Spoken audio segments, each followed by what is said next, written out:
Sahara Desert is the most renowned desert on Earth, second in size only to Antarctica. Though we don't typically think of ice-covered regions as deserts. When people imagine a desert, they think of blazing heat, minimal rainfall, and endless stretches of sand. The Sahara fits this image perfectly, spanning an area equivalent to half of Russia or the entirety of Brazil. Interestingly, the Sahara is not just a barren wasteland. Beneath its sands lie significant deposits of gas and oil. The sand dunes in the Sahara can reach staggering heights of 160 to 180 meters, taller than a 70-story building. But what lies beneath this vast, sandy expanse? Why is there so much sand, and has it always been this way? Surprisingly, not too long ago, the Sahara was a flourishing, life-rich region. Something, however, changed drastically. Let's explore the basics. The Sahara stretches 400 kilometers from west to east and 800 to 1,200 kilometers from north to south, occupying 30% of the African continent. Its total area is a massive 8.6 million square kilometers, which surpasses the size of Brazil. Yet, contrary to popular belief, only 20% of the Sahara is covered by sand. The rest is primarily rocky terrain and cliffs. The sand, rocks, and stones of the Sahara conceal fascinating secrets that scientists have recently begun to uncover. For years, scientists theorized that the Sahara was once a verdant paradise, but lacked definitive proof until recently. Beneath the desert's sands, researchers discovered a vast reservoir, the remnant of an ancient lake formed about 250,000 years ago when the Nile River breached a low channel near what is now Lake Nasser. This event flooded the eastern Sahara, creating a lake that at its peak spanned more than 108,000 square kilometers, making it significantly larger than Lake Erie and nearly double the size of Lake Michigan. Additionally, a smaller lake of about 48,000 square kilometers formed around the same time. The traces of these ancient lakes were first identified in 2010 by geologists from the U.S. National Air and Space Museum, led by Ted Maxwell. They utilized radar data from space shuttle missions to detect the contours of these prehistoric lakes beneath the Sahara's sands. The extreme dryness of the desert, combined with the consistent geological structure, allowed the radars to capture detailed images of this hidden prehistoric landscape, revealing one of the Sahara's many secrets. Scientists uncovered fossilized fish remains in sediments approximately 400 kilometers west of the Nile River, at an elevation of about 250 meters above sea level, marking the highest shoreline of a once vast lake. By integrating this data, researchers confirmed that the Nile once inundated the entire Kasiba-Tushka Depression in Egypt, forming a massive lake. The presence of Paleolithic human settlements near the Salima and Tarfawi areas further supports the existence of this ancient lake.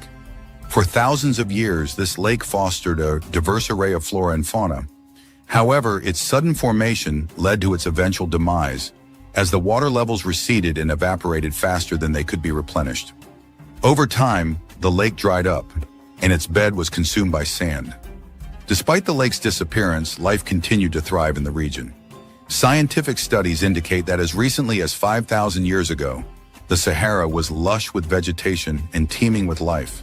But why was this the case? In 2015, scientists provided a comprehensive explanation. The Nature Communications Journal published a groundbreaking article detailing new research. Using the pulsar-phased ray-type L-band synthetic aperture radar from Japan's ALOS Advanced Land-Observing Satellite, scientists discovered the bed of a large ancient river with an extensive network of tributaries. This river, known as the Tamanrosset River, was a massive paleo river believed to have flowed through West Africa as recently as 5,000 years ago, originating from the Atlas and Ahagar Mountains in modern Algeria. Named after the oasis town of Tamanrasset in Algeria, the river and its numerous tributaries spanned over 500 kilometers and emptied into the Atlantic Ocean near Mauritania. In ancient times, the Tamanrosset River Basin was rich in animal and plant life. However, over the course of 2,000 years, the river dried up completely. If it existed today, it would rank as the 12th longest river on Earth.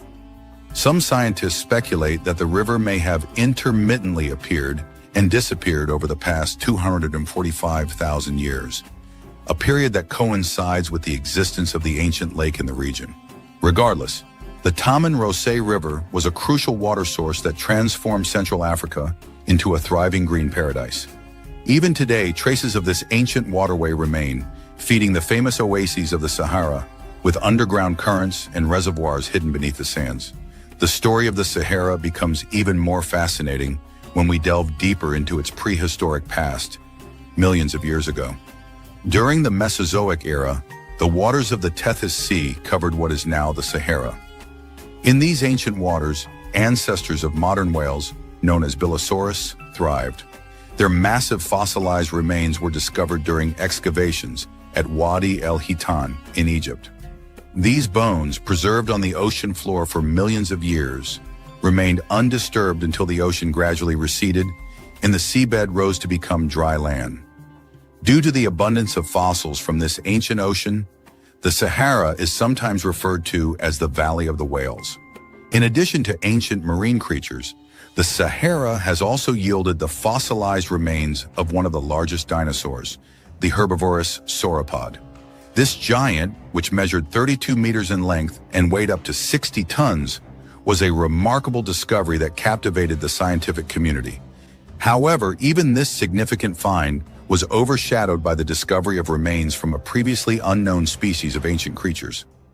In 2016, archaeologists made a remarkable discovery in Egypt that captivated the scientific community. Led by Dr. Heshan Solam of Mansour University, a team of Egyptian and American paleontologists unearthed the fossilized bones of a creature named Mansurosaurus. This find caused a sensation, and in 2018, the fossils were officially classified as belonging to a new ancient species and genus, making it a significant breakthrough in the field of paleontology. While the Sahara's rich history of wildlife is fascinating, the most intriguing aspect is how humans managed to survive in these once flourishing regions. To uncover these stories, we must delve beneath the sands of the Sahara. Humans have inhabited the Sahara for thousands of years, adapting to the region's ever-changing climate. As conditions shifted, people migrated in and out, building and abandoning settlements over time. Archaeologists have discovered human remains that indicate several distinct communities once lived there, some of which had social structures more advanced than mere pastoralism. Regions like the Fayum lowlands, Nabta, and the Bir Kaseba oasis became habitable during periods of increased rainfall, allowing populations to flourish. Around the 10th millennium BC, people began migrating down the Nile and spreading across the eastern Sahara. By the 7th millennium BC, large socially organized settlements had developed in the area. Pottery found in Nabta, with the earliest examples dating to the 6th millennium BC, is adorned with intricate colored patterns, reminiscent of ceramics from the Nile Valley near Khartoum. These archaeological discoveries suggest that these communities had a more advanced level of social organization than those in the Nile Valley. Notably, several ancient megalithic structures have been uncovered in Nabta. These are believed to be archaeoastronomical monuments, similar to Stonehenge. One of these megalithic structures is thought to be a calendar circle, potentially one of the earliest in history. Astrophysicist Thomas J. Brophy and other scientists have proposed that these structures also had religious significance. Brophy suggests that the sacred symbols found in Nabta Playa date back to the 5th millennium BC, reflecting themes of great practical importance to nomadic life, such as cattle, water, death, the earth, the sun, and the stars. There are even more man-made structures of historical interest buried under the Sahara's sands. Among these are the fortresses built by the Garamantes, an ancient Saharan people mentioned by the historian Herodotus. The Garamantes inhabited much of the Sahara from around 200 BC to 700 AD, a time when the region was already a desert. Despite the harsh conditions, the Garamantes learned how to extract water from underground sources and built an extensive network of canals to irrigate their fields and farms, providing drinking water to their towns and fortresses. Their ingenuity allowed them to thrive in an environment that would have been uninhabitable for others. Three-dimensional satellite images allowed scientists to observe the smooth edges of ancient man-made channels concealed under the sands of the Sahara. Over time, as the climate became increasingly dry, these channels dried up, and the sands eventually swallowed the settlements. While speculation about extraterrestrial origins is the stuff of science fiction, the Sahara does preserve evidence of interplanetary events within its sands. One such relic is the rare mineral known as Libyan desert glass, found scattered across the barren dunes and rocky plateaus. Libyan desert glass, which consists of 98% silicon dioxide, SiO2, resembles ordinary broken glass with a yellow-green hue in various shades. This natural glass has been known since ancient times and was even used by the ancient Egyptians. One famous example is the scarab beetle amulet symbolizing fertility, which adorned Pharaoh Tutankhamun's medallion. This medallion was first discovered by British archaeologist Howard Carter during the excavation of Tutankhamun's tomb in 1922. The origins of Libyan desert glass remain a mystery. It has been dated to approximately 29 million years ago, but no definitive theory explains its formation. The prevailing hypothesis is that the glass was created by the intense heat generated during a meteorite impact on Earth. The glass contains high-temperature minerals like cristobalite, zirconia, ZrO2, and moissanite, SiC, which require temperatures exceeding 1,600 degrees Celsius to form, temperatures higher than those found in any naturally occurring igneous rock on Earth. Another theory, the comet hypothesis, suggests that Libyan desert glass could be the altered remnants of a comet's nucleus. However, this theory lacks sufficient evidence and has not gained widespread acceptance within the scientific community. Similarly, the meteorite impact hypothesis faced challenges due to the absence of nearby impact craters in most regions where Libyan desert glass is found. This changed in 2007 with the discovery of the Kibera crater, a 31-kilometer-wide impact site located approximately 100 kilometers from the areas where the glass is typically found. This crater may provide a plausible explanation for the origins of Libyan desert glass, although much remains to be studied. The Sahara Desert holds many more astounding secrets, one of the most remarkable being its transformation over time. In the distant past, this vast desert was a lush, green paradise, often compared to the Garden of Eden. Intriguingly, the Sahara might undergo a similar transformation in the future. According to Kathleen Johnson, an assistant professor of Earth System Science at the University of California, Irvine, the Sahara's green period, also known as the African humid period, was driven by changes in Earth's orbital rotation, a cyclical pattern that repeats every 23,000 years. Consequently, in as little as 10,000 years, the Sahara could once again become a verdant landscape. However, this prediction remains uncertain. The Sahara's fate, whether it transforms once more into a lush paradise or remains a desolate expanse, will be determined by our actions today. The sands of time continue to shift, and the future of this ancient land lies within our grasp. What comes next is a story yet to be told. Do we need deserts on the planet? Yes, we need deserts. Deserts might look like barren wastelands, but they are far from it. They host a wide variety of life, and though they're far apart, sand from the Sahara Desert is crucial for life in the Amazon rainforest. Vast stretches of land covered with sand, having little to no presence of life, and occasional silhouettes of camels on the backdrop of a setting sun across the dunes. These are the kind of images that pop to mind when someone hears or thinks of a desert. Regardless of the romanticism that these mental images possess, deserts are largely believed to be one of the most difficult places for any organism to live. Such apparent lifelessness, prevailing harsh environmental conditions, and the depressing emptiness has made people consider deserts to be both ecological and economic wastelands. However, there is no dearth of reasons as to why deserts should be considered as unique geographical and ecological features on the planet, and why we should think of these ecosystems as critical to life as we know it. Let's explore that a little bit. What kinds of deserts do we have on Earth? To understand the importance of desert ecosystems, we first need to know the different types of landscapes that fall under this umbrella term. True deserts are often defined by the presence of certain environmental conditions, such as less than 25 centimeters of average annual rainfall and high levels of evaporation of water from the soil. Under such a definition fall a whole range of habitats, some more apparent as deserts than others. Deserts of the world are largely classified into 4 distinct categories. Coastal deserts. It's a no-brainer that coastal deserts are large stretches of sandy areas, located next to a sea or ocean, and are typically more prevalent on the west coast of the continents. For example, the Atacama Desert in South America. Hot and dry deserts. These are deserts that offer the harshest climatic conditions of all. These are huge patches of land with rolling sand dunes and annual rainfall of less than 0. Two, 20 centimeters, along with a very high rate of evapotranspiration. An example of this is the Sahara Desert in Africa. Semi-arid deserts. These are deserts with an average annual rainfall of 20 to 50 centimeters, which results in them being comparatively less arid and more favorable for vegetation than the previous category. The Great Basin Desert in North America is an example of this variety. Cold deserts. Unlike the others, these are deserts located in extremely cold areas, generally situated in higher latitudes with low rainfall and high aridity. That is the Gobi Desert in Central Asia. So what do deserts help support our ecosystem? Deserts are a home to animals.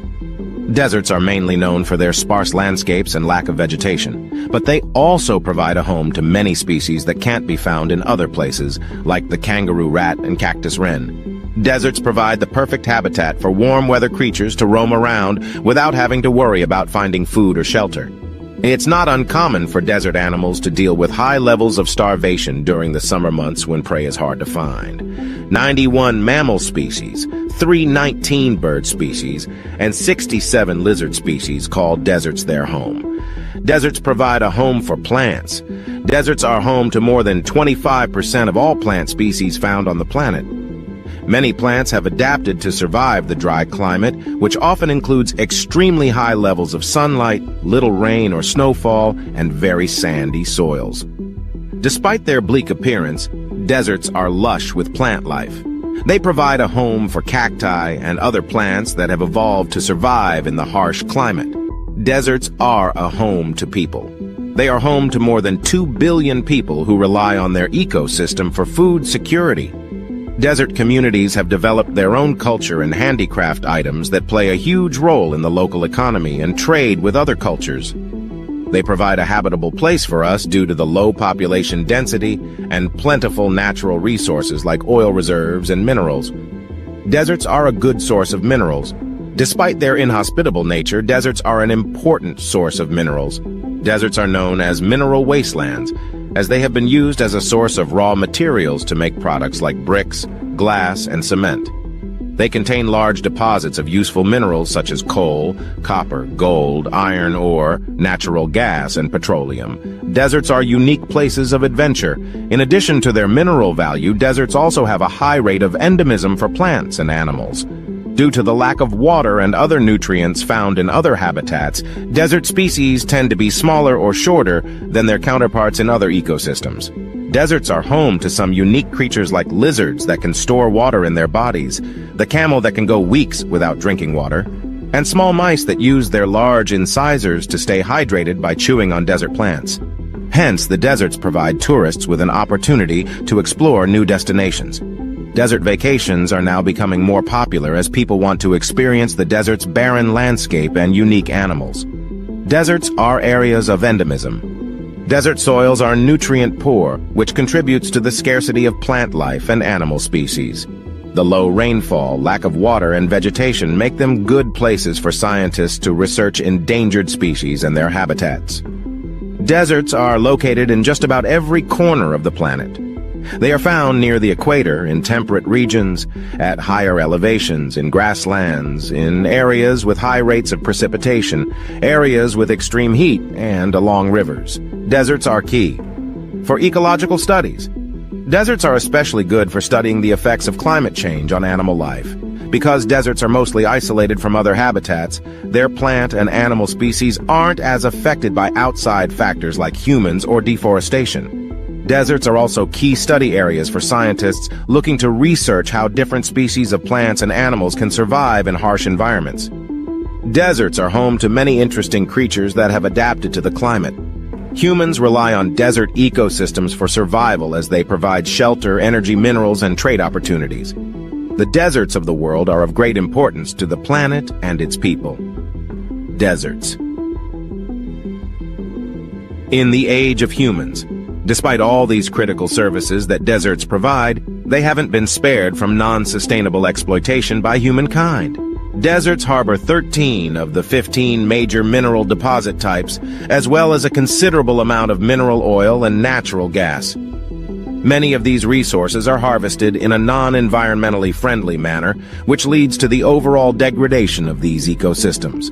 Large-scale mining, habitat conversions, and the establishment of solar power plants have all been done in the name of making deserts productive lands.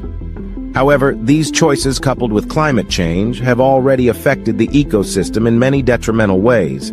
Currently, deserts are one of the most fragile and threatened ecosystems on Earth. Although the expansion of deserts into arid or semi-arid zones is alarming for the planet, a complete loss of deserts is neither wanted nor beneficial for the planet. The absence of deserts will not only impact global biodiversity in the form of species extinction, but will also bring catastrophic changes to the life and livelihood of the billion people who inhabit these spaces and impact the global economy. So as we said at the beginning of the video, yes, we need deserts. Thanks for watching. To stay updated on the latest discoveries, make sure to subscribe to my channel and turn on notifications. Imagine standing on the edge of a vast, unending desert, hiding a secret that could change everything we know. Picture this, the Sahara Desert, a boundless sea of golden sand stretching out as far as the eye can see. It's a place where the scorching sun reigns supreme, a place of relentless heat and howling winds. But beneath this harsh and unforgiving landscape lies a mystery that has been waiting to be unveiled. A team of intrepid scientists embarked on an expedition drawn to the Sahara by its enigmatic allure. Equipped with state-of-the-art technology and driven by insatiable curiosity, they set out to explore the uncharted depths of this desert. Every grain of sand could be a key, every dune a hidden door to a world unknown. The first signs of an unusual discovery began to take shape. The readings from their instruments were unlike anything they had encountered before. The data was perplexing, almost unbelievable. It was as if the desert itself was whispering secrets into their ears. Secrets that spoke of a time long forgotten. A sense of mystery and suspense hung in the air as thick and palpable as the desert heat. The scientists found themselves standing on the precipice of the unknown. Every new piece of information only deepened the enigma, and with each passing moment, the anticipation grew. The Sahara, known for its barren emptiness, was beginning to reveal a side of itself that no one had ever seen. Among the endless dunes, a story was being unearthed, a tale that had been silent for millennia. The desert was no longer just a desert.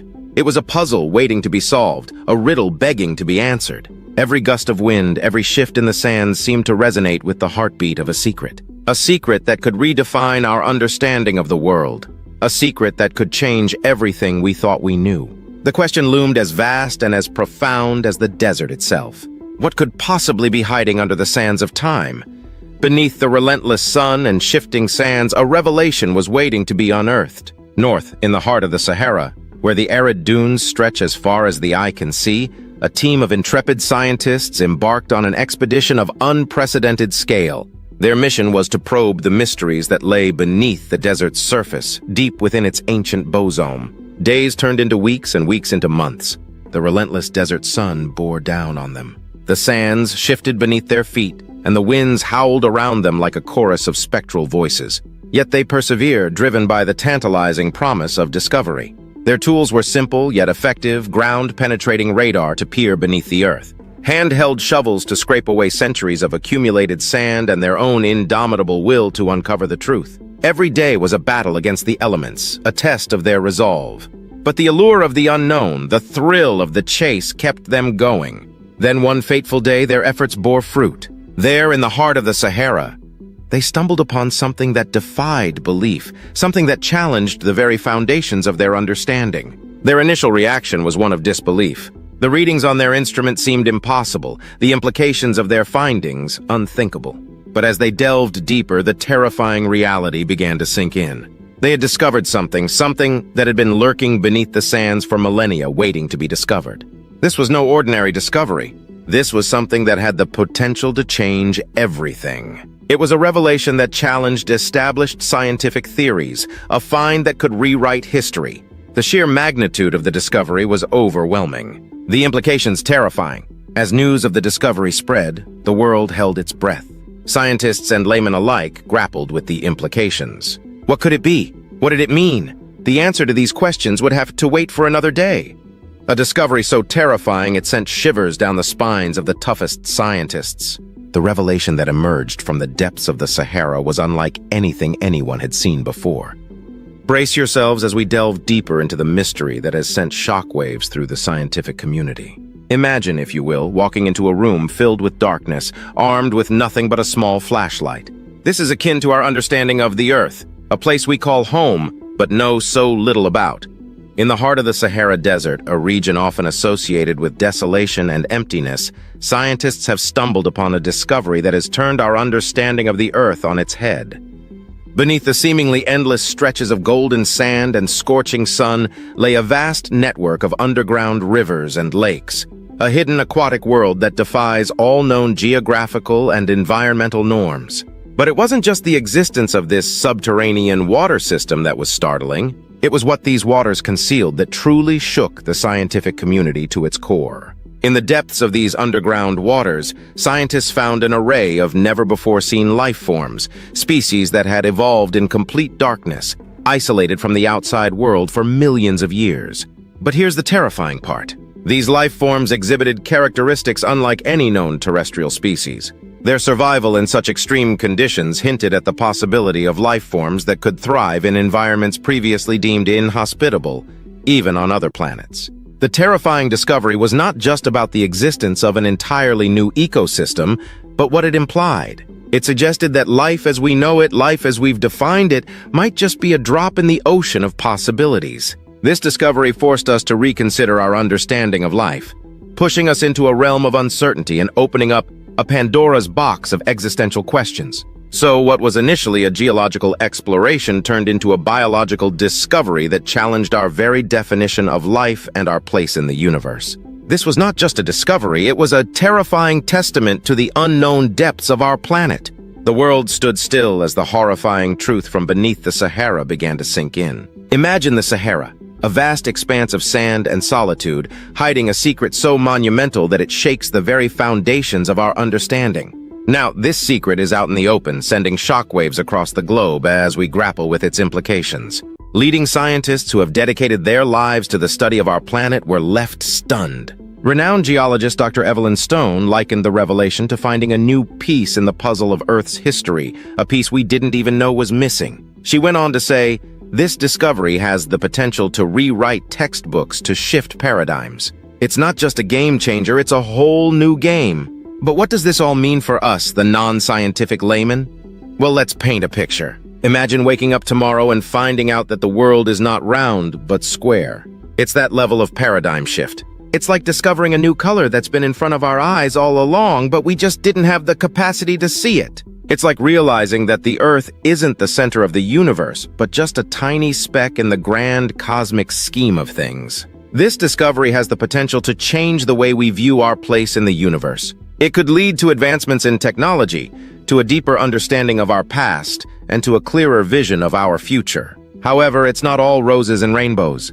With every discovery comes a new set of challenges. How do we adapt to this new understanding? How do we navigate the unknown territory that this revelation opens up? And perhaps most importantly, what other secrets is our planet hiding as we stand on the precipice of this new era? The world looks different. It feels different because it is different. The Sahara, a once silent and unassuming desert, has spoken, and its voice has echoed across the world, leaving us with more questions than answers. The implications of this discovery were earth-shattering, changing everything we thought we knew. The terrifying discovery under the Sahara Desert has forced us to rethink everything. This isn't just a shift in perspective. It's a seismic jolt that's shaken the very core of our understanding, our knowledge, and our perception of the world we inhabit. This discovery, unearthed from the heart of the Sahara, has opened our eyes to a past we never knew existed. It has revealed secrets that have been buried for millennia, waiting silently under the desert sands, holding on to stories of civilizations that flourished and perhaps perished, and ecosystems that thrived in unexpected ways. What we once believed to be an arid, lifeless expanse has now been revealed as a canvas on which nature has painted vibrant scenes of life and evolution. This discovery is a testament to the fact that the Earth, our home, is an ever-changing entity. constantly evolving and transforming, often in ways we can't even begin to comprehend. The implications of this discovery are profound. It forces us to question our assumptions and biases. It compels us to look beyond what we see on the surface and delve deeper. It encourages us to be more curious, more inquisitive, and more open to the possibility that there is so much we don't know about our planet. In a way, this discovery is a humbling reminder of our place in the grand scheme of things. It's a wake-up call, urging us to respect and treasure our planet, to learn from its past and work towards a sustainable future. As we grapple with this new knowledge, we find ourselves at the threshold of a new reality. A reality that's filled with mysteries waiting to be solved, stories waiting to be told, and lessons waiting to be learned. As we stand on the brink of this new reality, one thing is certain. The world as we know it has been forever changed by the terrifying discovery under the Sahara Desert. The Amazon, with its lush landscapes and diverse wildlife, has long captivated explorers and scientists alike. But my friends, what if I told you that hidden within this paradise is a secret so startling that it's sending shockwaves through the scientific community? What could be lurking beneath the surface of this seemingly serene wilderness? Scientists, armed with cutting-edge technology and an insatiable curiosity, have been delving into the mysteries of the Amazon rainforest. As they peel back the layers of greenery, they've stumbled upon a discovery that challenges our understanding of this vast ecosystem. What could it be that has left even the most seasoned researchers wide-eyed with astonishment? The answer lies in the microscopic world, a realm often overlooked in the grandeur of the Amazon. Beneath the towering trees and amidst the tangled undergrowth, a terrifying force has been silently at work. Hold on, because we're about to uncover the hidden truth that has left scientists trembling. As we delve deeper into the heart of this chilling revelation, the very fabric of the Amazon rainforest unravels to expose a hidden nightmare. Picture this. A group of intrepid scientists, armed with microscopes and determination, embark on a journey to reveal the secrets concealed within the very essence of the rainforest. What they uncover sends shockwaves through the scientific community and leaves us questioning the equilibrium of this once thriving ecosystem. We've been granted unprecedented access to the scientists at the forefront of this discovery, individuals whose faces mirror both fascination and fear. These are the men and women who, armed with scientific curiosity, ventured into the microscopic realm of the Amazon. What did they find that has left even the most seasoned researchers on edge? The answer lies in a microscopic predator, a silent assassin that has been preying on the unsuspecting inhabitants of the rainforest. The microscopic predator, previously unknown to science, reveals itself as a true terror of the unseen. These tiny but potent creatures disrupt the very foundation of the rainforest's delicate ecosystem. They operate as silent invaders, casting a shadow over the intricate dance of life that has unfolded for centuries beneath the towering canopy. Our investigative journey takes us closer to these minuscule menaces. Imagine, if you will, a microscopic realm teeming with life and death struggles. These predators, with their insidious tactics, infiltrate the unsuspecting microcosm of the Amazon, preying on organisms essential to the equilibrium of the entire ecosystem. It's a biological war playing out on a scale invisible to the human eye. The implications of this discovery are staggering. The microscopic predators are not only adept hunters, but also masters of adaptation, seamlessly integrating themselves into the delicate web of life. The once harmonious interactions between organisms are now disrupted, with potential consequences that stretch far beyond the microscopic realm. The question echoes through the rainforest. Can this unseen terror be contained? Or are we witnessing the unraveling of an ancient balance? As the scientists delve deeper into the impact of these microscopic predators, a nightmarish scenario unfolds. Picture the potential cascading effects throughout the food chain, as these unseen assassins upset the balance between prey and predator, herbivore and carnivore. The very foundation of the Amazon's biodiversity is at stake. The consequences are dire and far-reaching. The intricate tapestry of life in the Amazon, woven over millions of years, is threatened by a force so small yet so potent. The balance that has allowed this ecosystem to thrive is now on the precipice. The question lingers.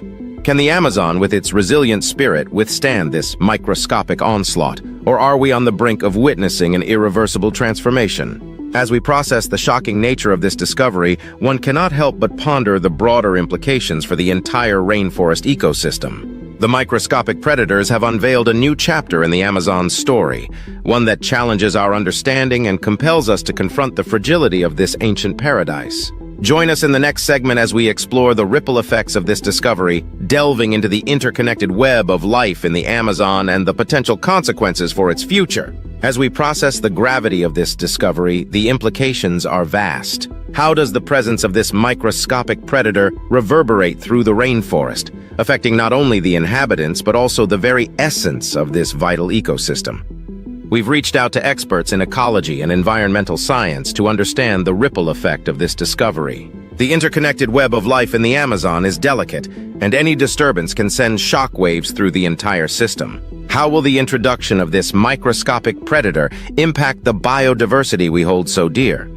Imagine a domino effect, a cascade of changes that could alter the very fabric of the rainforest. From the smallest insects to the largest predators, every creature plays a vital role. The question now becomes, can the Amazon adapt to this new threat, or are we witnessing the beginning of a cataclysmic chain of events?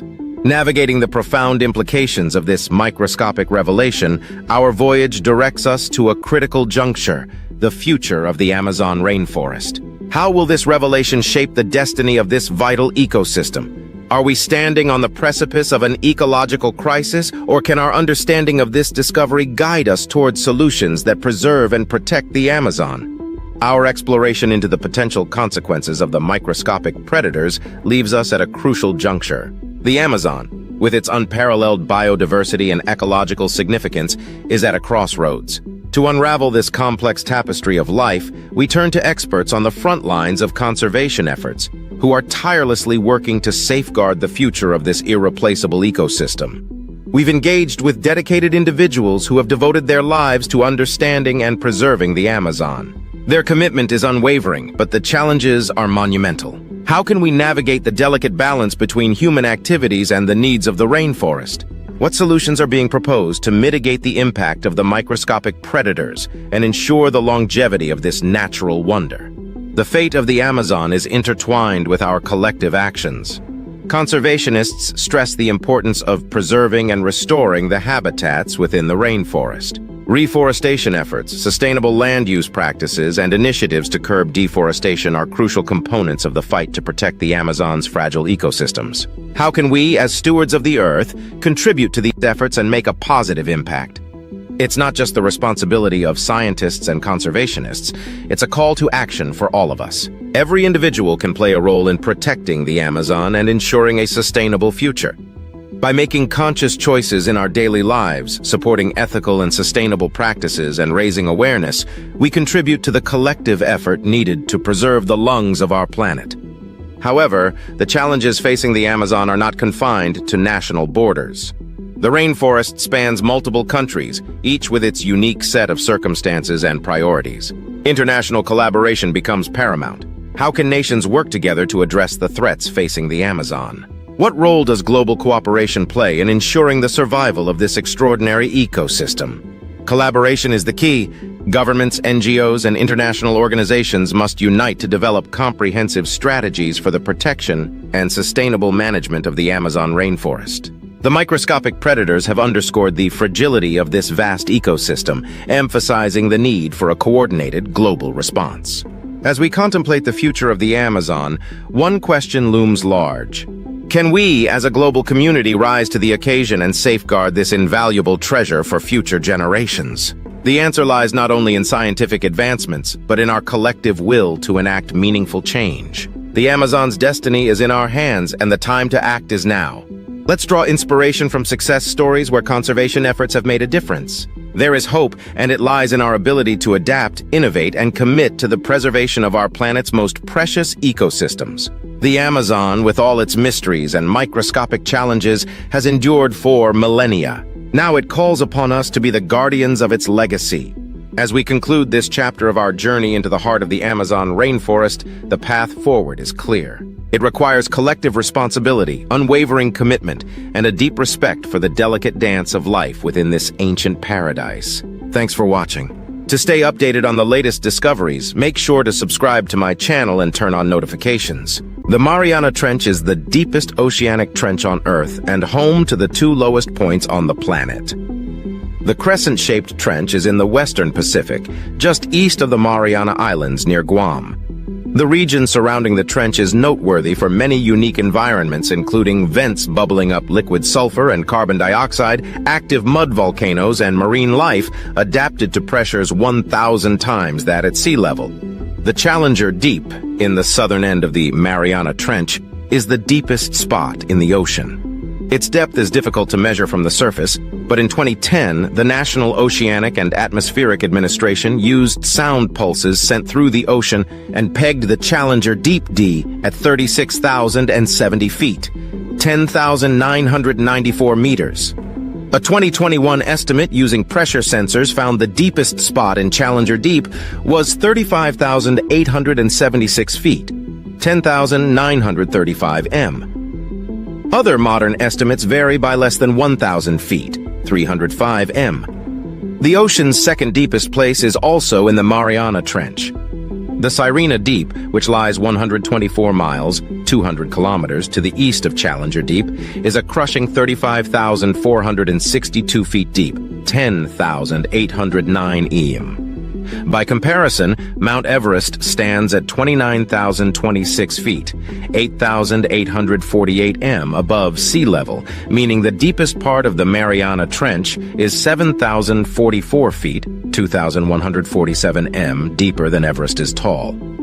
The Mariana Trench is 1,580 miles, 2,542 kilometers long, more than 5 times the length of the Grand Canyon. However, the narrow trench averages only 43 miles, 69 kilometers wide. Because Guam is a United States territory and the 15 northern Mariana Islands are governed by a U.S. Commonwealth, the U.S. has jurisdiction over the Mariana Trench. In 2009, former President George W. Bush established the Mariana Trench Marine National Monument, which created a protected marine reserve for the approximately 195,000 square miles, 506,000 square km of seafloor and waters surrounding the remote islands. The monument includes most of the Mariana Trench, 21 underwater volcanoes, and areas around 3 islands. What lives in the Mariana Trench? Recent scientific expeditions have discovered surprisingly diverse life in these harsh conditions. Animals living in the deepest parts of the Mariana Trench survive in complete darkness and extreme pressure, said Natasha Gallo, a doctoral student at the Scripps Institution of Oceanography, who has studied video footage from filmmaker James Cameron's 2012 expedition into the trench. Food in the Mariana Trench is extremely limited because the deep gorge is far from land. Terrestrial plant material rarely finds its way into the bottom of the trench, Gallo told Live Science, and dead plankton sinking from the surface must drop thousands of feet to reach Challenger Deep. Instead, some microbes rely on chemicals, such as methane or sulfur, while other creatures gobble marine life that's below them on the food chain. The 3 most common organisms at the bottom of the Mariana Trench are xenophyophores, amphipods, and small sea cucumbers, holothurians, Gallo said. These are some of the deepest holothurians ever observed, and they were relatively abundant, Gallo said. The single-celled xenophyophores resemble giant amoebas, and they eat by surrounding and absorbing their food. Amphipods are shiny, shrimp-like scavengers commonly found in deep-sea trenches. How they survive down there was a bit of a mystery because amphipod shells dissolve easily in the high pressures of the Mariana Trench. But in 2019, Japanese researchers found that at least one species of the Mariana Trench dwellers uses aluminum extracted from seawater to shore up its shell. During Cameron's 2012 expedition, scientists also spotted microbial mats in the Sirena Deep, the zone east of the Challenger Deep. These clumps of microbes feed on hydrogen and methane released by chemical reactions between seawater and rocks. One of the region's top predators is a deceptively vulnerable-looking fish. In 2017, scientists reported they had collected specimens of an unusual creature dubbed the Mariana snailfish, which lives at a depth of about 26,200 feet, 8,000 m. The snailfish's small, pink, and scaleless body hardly seems capable of surviving in such a punishing environment. But this fish is full of surprises, researchers reported in a study published that year in the journal Zootaxa. The animal appears to dominate in this ecosystem, going deeper than any other fish and exploiting the absence of competitors by gobbling up the plentiful invertebrate prey that inhabit the trench, the study authors wrote. Is the Mariana Trench polluted? Unfortunately, the deep ocean can act as a potential sink for discarded pollutants and litter.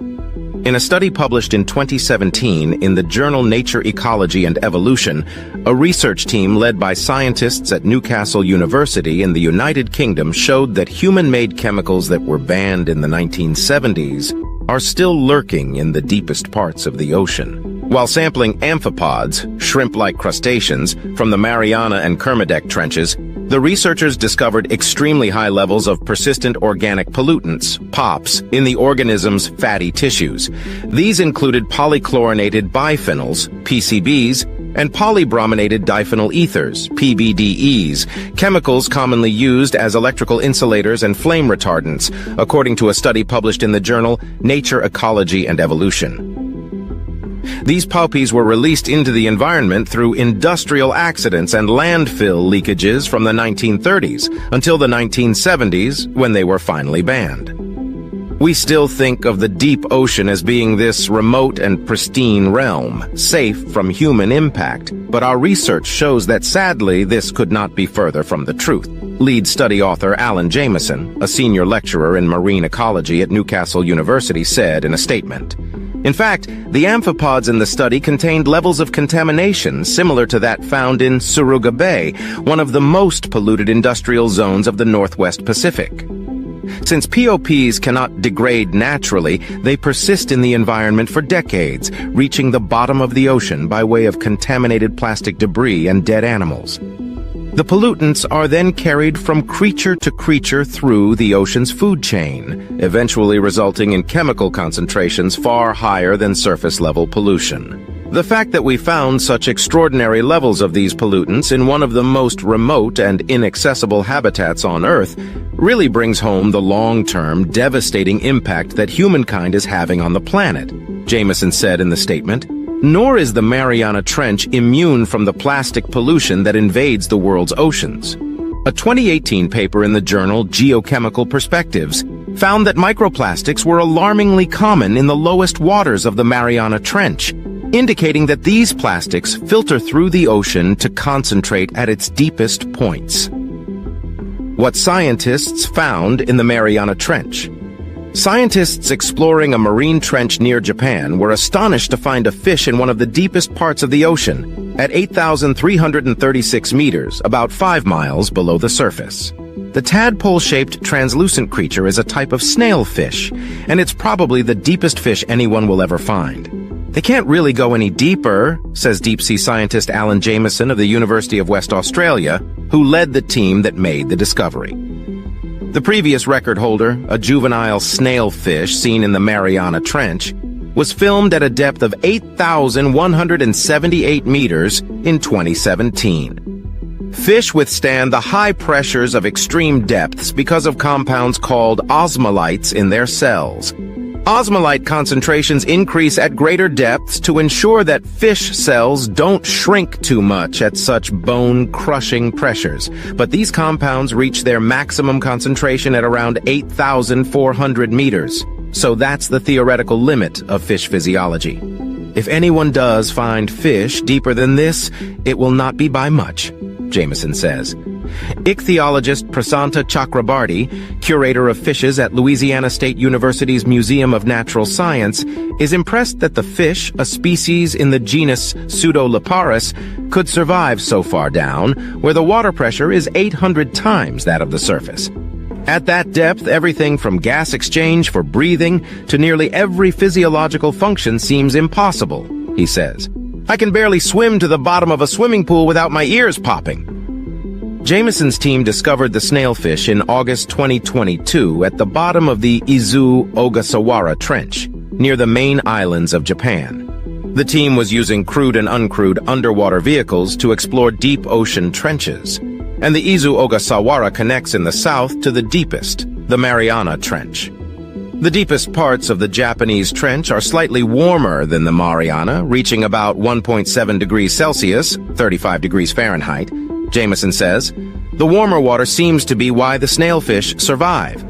Osmolytes are less effective at low temperatures, and these snailfish are living near the edge of what's possible.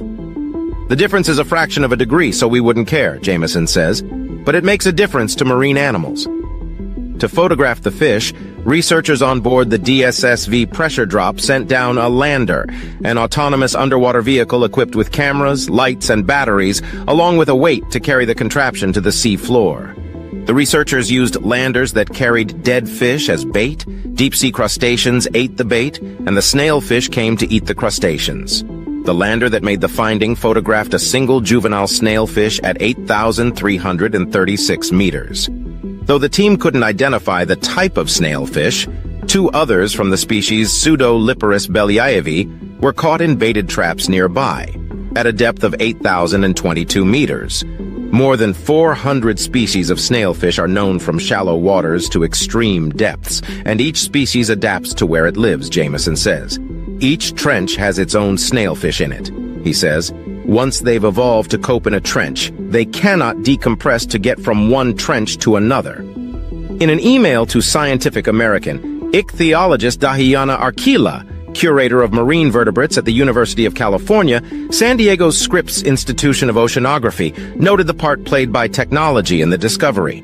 Rovers and landers will gain a deeper understanding of the unexplored regions of our planet's oceans, she wrote. Thanks for watching. To stay updated on the latest discoveries, make sure to subscribe to my channel and turn on notifications. These explorers spent weeks in Antarctica searching for a long-lost ship, sending underwater robots deep below the ice, hoping to make polar history. Have you ever wondered what secrets lie beneath Antarctica's ice? Imagine a place so remote and extreme that only a few brave scientists venture there each year, facing harsh conditions to uncover the unknown. So what exactly have they discovered? How do these revelations impact us? And what else might be lurking under the ice? Today we're diving into the heart of this frozen continent to reveal some of the most shocking discoveries made by scientists. This is a journey you won't want to miss. Antarctica is the southernmost continent in the world and a hotspot for scientific research. While some people enjoy planning cruises to Antarctica, those trips are something of a drive-by. The continent is actually inhabited by many scientists and researchers. Around 400 scientists spend the winter on this icy continent each year, and new discoveries in Antarctica are made every year. When these marine biologists, geologists, oceanographers, and geophysicists all work together, amazing discoveries take place. These scientists and researchers collect data, gather video footage, use radar technology, and embark on expeditions on and around Antarctica. There are plenty of discoveries constantly being made of the world's coldest desert and its surrounding seas. Some interesting recent scientific discoveries in Antarctica relate to the ozone layer, earthquakes, shipwrecks, and million-year-old DNA. Of course, as with any body of water, new things continue to unsurface throughout the Antarctic. From ships to treasures to new species, the Antarctic proves to be one of the most interesting oceans in the world. Researchers planned a colossal squid expedition. Scientists conducted a colossal squid exploration in December 2022 and were able to grab videos and photos of some of the rare species swimming far beneath the surface. While this discovery in Antarctica is still underway, it is a story regarding Antarctica worth knowing about. An international expedition of scientists is set to travel to Antarctica in December 2022 to capture video footage of the colossal squid. This type of squid is the largest invertebrate in the world. This expedition could reveal important information about the behaviors and habits of colossal squids, as well as information on animal life in Antarctica in general. This species was first discovered in 1925, so the goal of the scientists is to capture footage of this majestic creature before the 100-year anniversary of its discovery. The ozone hole above Antarctica is growing larger. The ozone layer's hole above Antarctica has grown larger, exposing the continent to warmer temperatures from the sun. This next discovery in Antarctica relates to the ozone layer, or the layer found in Earth's stratosphere that essentially protects the Earth from the sun's harmful UV rays. In the fall of 2022, scientists discovered that the hole in the ozone located above Antarctica is the largest it has ever been, with the hole measuring larger than the size of the entire United States. With global warming and a depleting ozone layer, many people worry about Antarctica's future. It makes you wonder what Antarctica would look like if all the ice melted. While scientists are worried about climate change, NASA scientist Paul Newman says that, in general, this hole in the ozone should hopefully grow smaller over time. Changing seasons were linked to change in ice sheet movement. Due to changing weather and seasonal climate, ice sheets have been moving through the Arctic at faster speeds. The glaciers in Antarctica are subject to ice draining and movement. The University of Cambridge researchers and NVO discovered in Antarctica during the fall of 2022 that these ice movements and draining are linked to changes in seasons. For example, it was revealed that during the Arctic summer, ice shelf movement and ice flow sped up by 15%. The scientific team used images from satellites to analyze ice flow and draw conclusions about the relation between the change in seasons and the change in ice movement. Earthquake swarms were detected in Antarctica. Scientists discovered earthquake swarms along the Shetland Plate and Antarctic Plate in 2020 and 2021. When people think of earthquakes, they likely picture the Ring of Fire, an area in the Pacific Ocean prone to tectonic plate friction. A series of earthquakes was recently discovered all the way in Antarctica, the southernmost continent. Scientists discovered earthquake swarms occurred along the Shetland Plate and Antarctic Plate. The swarms lasted from August 2020 all the way through February 2021. Within that time, around 85,000 earthquakes occurred. Scientists believe this series of earthquake storms was potentially caused by the eruption of a dormant volcano. An enormous icefish breeding colony was discovered. A massive group of icefish was found in 2021 near the Filchner ice shelf. In early 2021, scientists uncovered the largest known fish breeding colony by the Filchner ice shelf in the Antarctic Weddell Sea, containing 60 million nests. The team of scientists used a towed camera system to gather footage of the ice fish, which were located over 400 meters below sea level. The images provided by the camera system allowed the scientists to determine that the nests were created by Neopagitopsis iona, a species of icefish. These nests typically contain between 1,500 to 2,500 eggs each. The shipwreck of Shackleton's Endurance was uncovered. The infamous shipwreck Endurance was found in March 2022. There are so many unique facts about Antarctica and the continent's history, from its flora and fauna to the midnight sun. One interesting part of Antarctica's history is the sinking of the steam yacht Endurance in 1915. The ship belonged to explorer Ernest Shackleton, who survived the shipwreck and later passed in 1922. The ship was finally discovered in March 2022 by a South African polar research team. Researchers are overjoyed not only with the discovery, but the excellent condition Endurance is in. Sponges were found beneath the ice. In 2021-2022, sponges were found when people were drilling through Arctic ice, hitting a boulder. This incredible discovery from winter 2021-22 is thanks to marine biogeographer Hugh Griffith. The interesting thing is, Griffith was not even present during the discovery of the sponges. Geologists were drilling through ice in Antarctica and hit a boulder. This drilling process was recorded on camera, and when Griffith watched the video, he discovered sponge animals on the rock. Griffith believes these sponges to be stalked sponges. There are other animals living on the rock that have not yet been identified, but scientists do know there are sponges present. Million-year-old DNA was discovered. In the fall of 2022, scientists uncovered million-year-old DNA in the Scotia Sea, just north of the continent.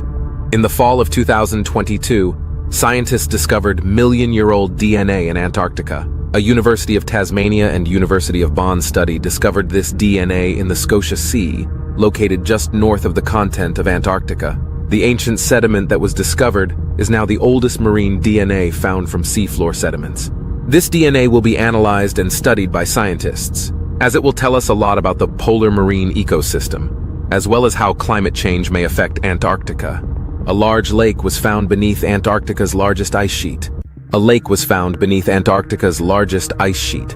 According to researchers, sediment from over 34 million years ago was also discovered in the area. Speaking of million-year-old DNA, a recent lake was found in Antarctica that scientists believe could possess sediment from over 34 million years ago. In the spring of 2022, a Chinese aircraft spotted this hidden lake behind a canyon and below an ice sheet. The lake has since been named Lake Snow Eagle, Lake Snow Eagle was discovered using radar technology to look beneath the ice sheet.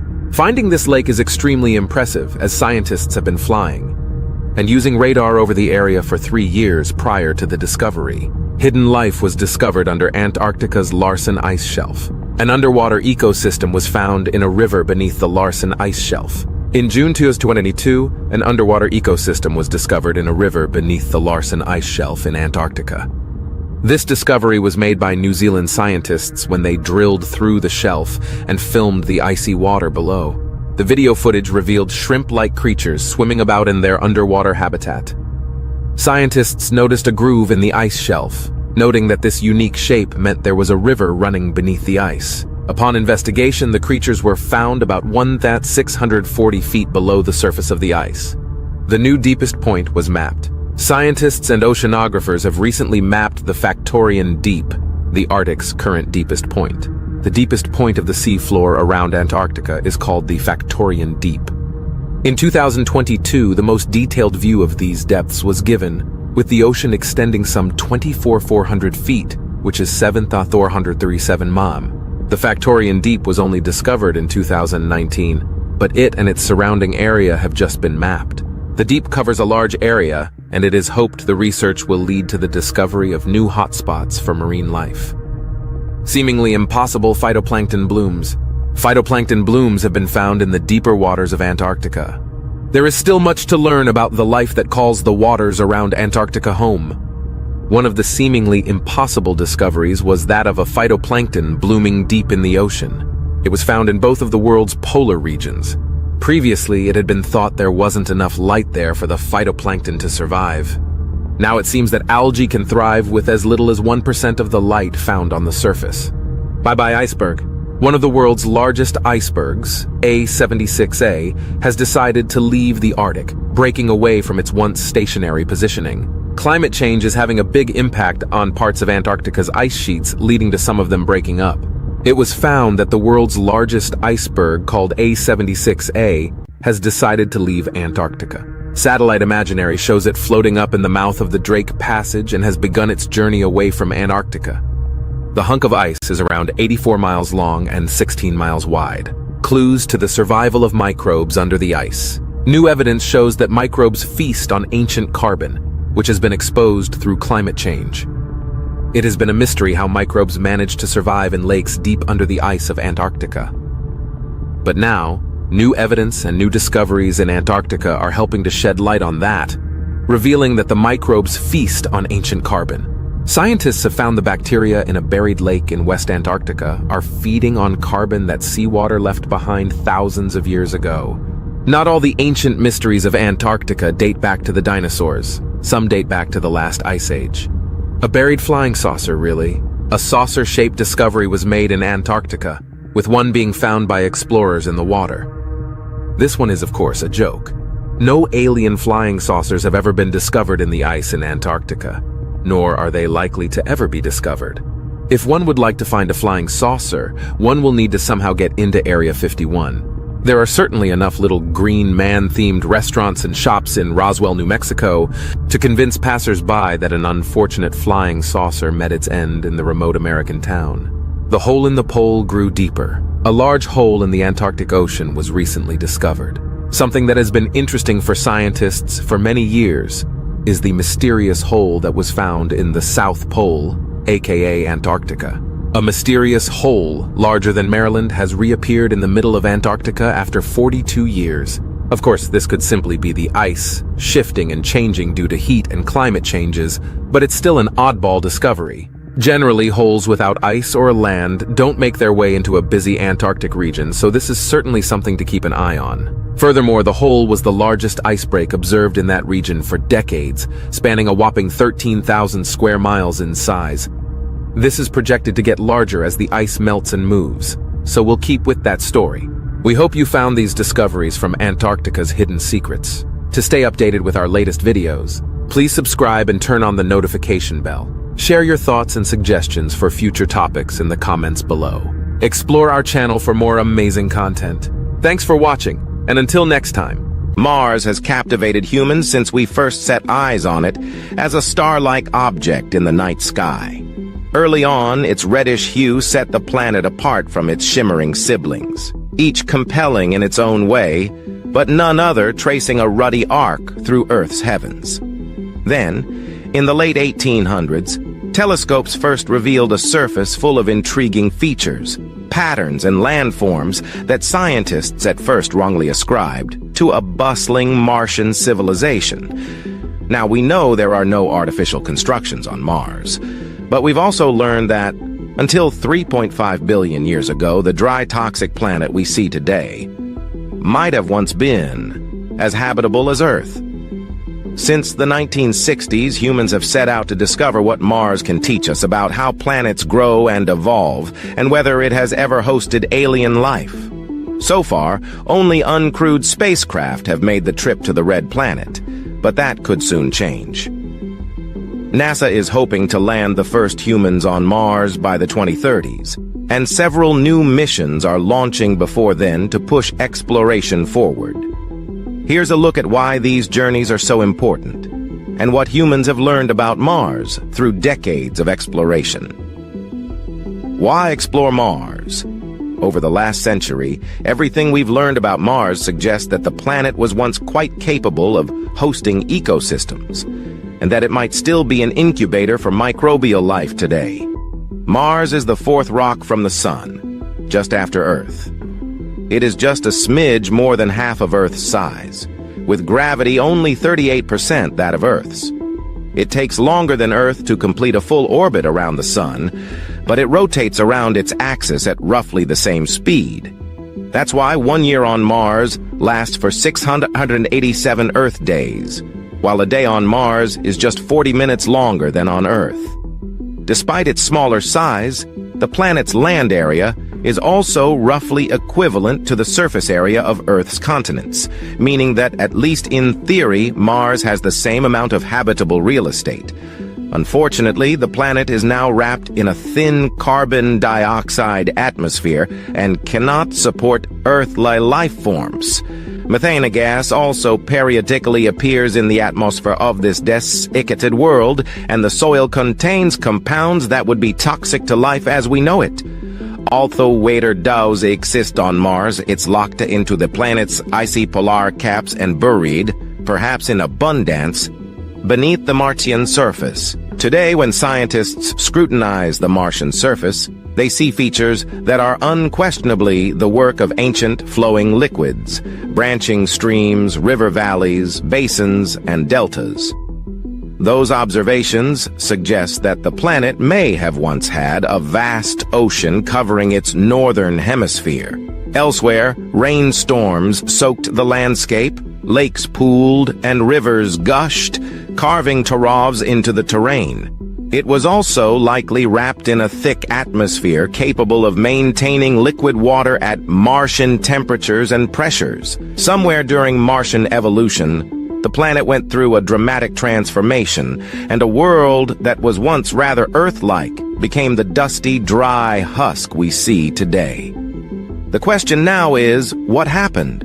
Where did those liquids go? And what happened to the Martian atmosphere?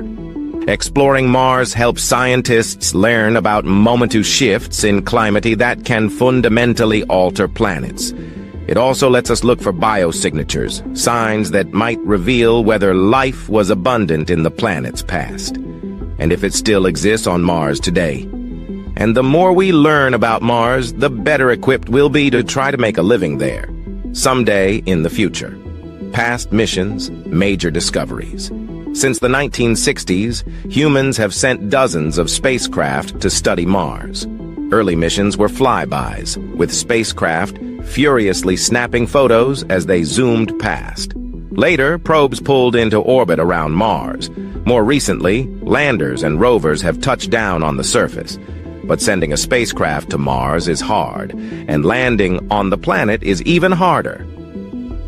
The thin Martian atmosphere makes descent tricky, and more than 60% of landing attempts have failed.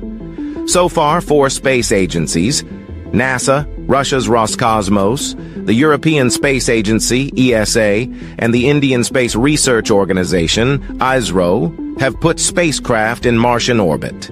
With 8 successful landings, the United States is the only country that has operated a craft on the planet's surface. The United Arab Emirates and China might join that club if their recently launched Hope and Tianwen-1 missions reach the Red Planet safely in February 2021.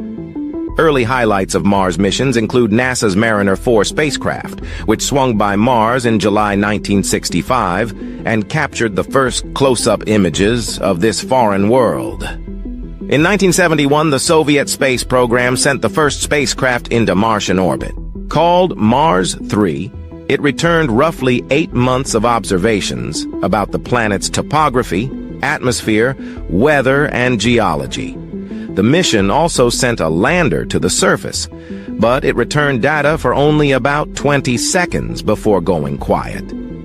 Over the subsequent decades, orbiters returned far more detailed data on the planet's atmosphere and surface, and finally dispelled the notion, widely held by scientists since the late 1800s, that Martian canals were built by an alien civilization. They also revealed some truly dramatic features.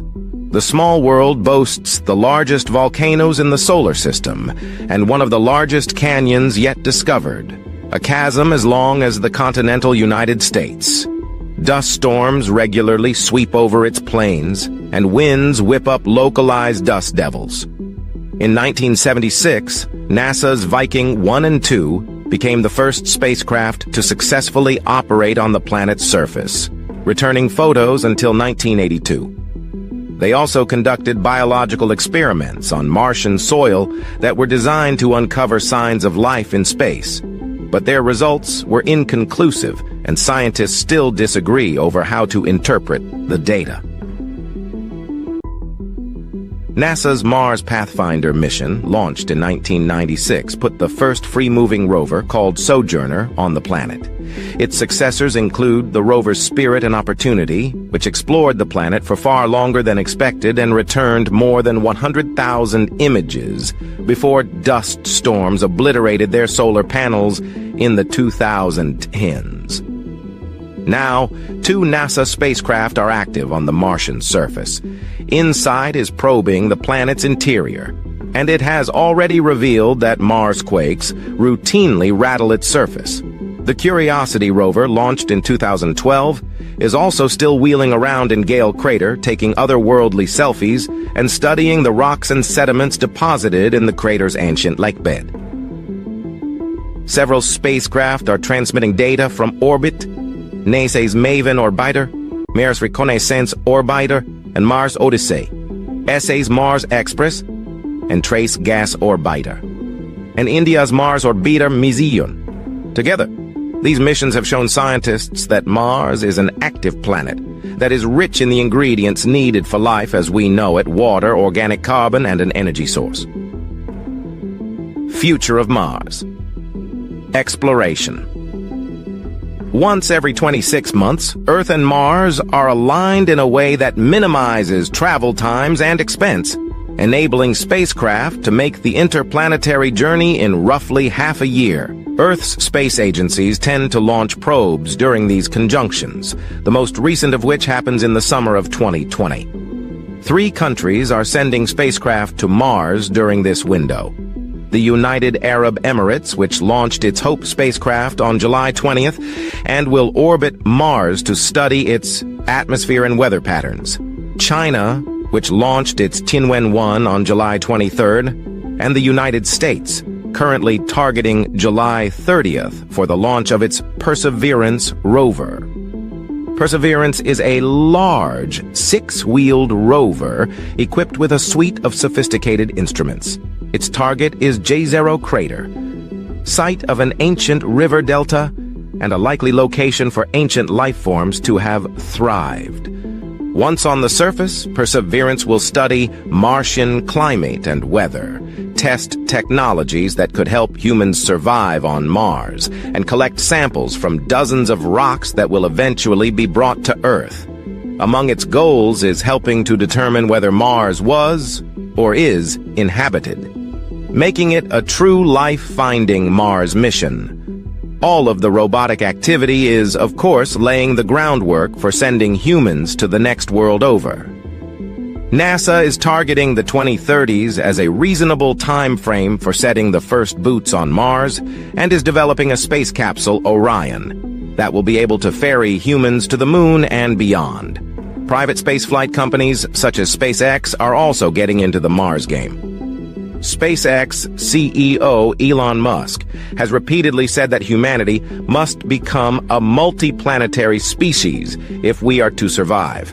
And he is working on a plan that could see 1 million people living on Mars before the end of this century. Soon, in one way or another, humanity may finally know whether our neighboring planet ever hosted life, and whether there's a future for our species on another world. Thanks for watching. To stay updated on the latest discoveries, make sure to subscribe to my channel and turn on notifications. While Earth is honestly the best place for us to live in the solar system, what about other options? While human space exploration has expanded for decades, we have still been limited to this planet, its orbit, the ISS and other space stations, and past missions to the moon as of June 2023.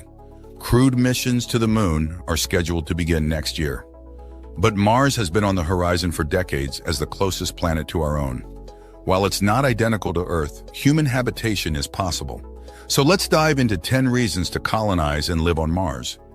As the closest planet to home, Mars sits at an average of about 140 million miles, 225 million kilometers, but varies widely with the closest approaches at about 39, 63 million miles, 62, 101 million kilometers apart, and the opposition when both are at aphelion can be 249 million miles, 401 million kilometers apart.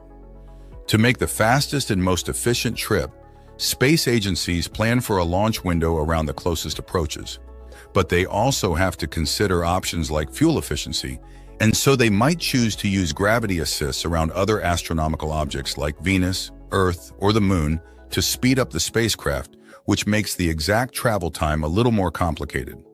In general, a crewed mission to Mars would likely take about 6.5–8 months one way. While that's a long time to be in space, it's short compared to any other destination. This makes Mars the most reasonable next destination in space after the Moon for human space exploration. While Venus is closer, extreme temperatures, atmospheric pressure, and toxic atmosphere make it uninhabitable for humans, even though recent research suggests conditions may be favorable for bacteria in certain altitudes of its atmosphere. In fact, NASA's upcoming crewed missions to the Moon are actually much bigger than simply lunar colonization. They are the stepping stones for sending humans to Mars by the 2040 ES. In addition, many private space exploration companies like SpaceX have expressed interest in or even goals to send humans to Mars in the near future as well. So let's dive in. What are 10 reasons to colonize and live on Mars?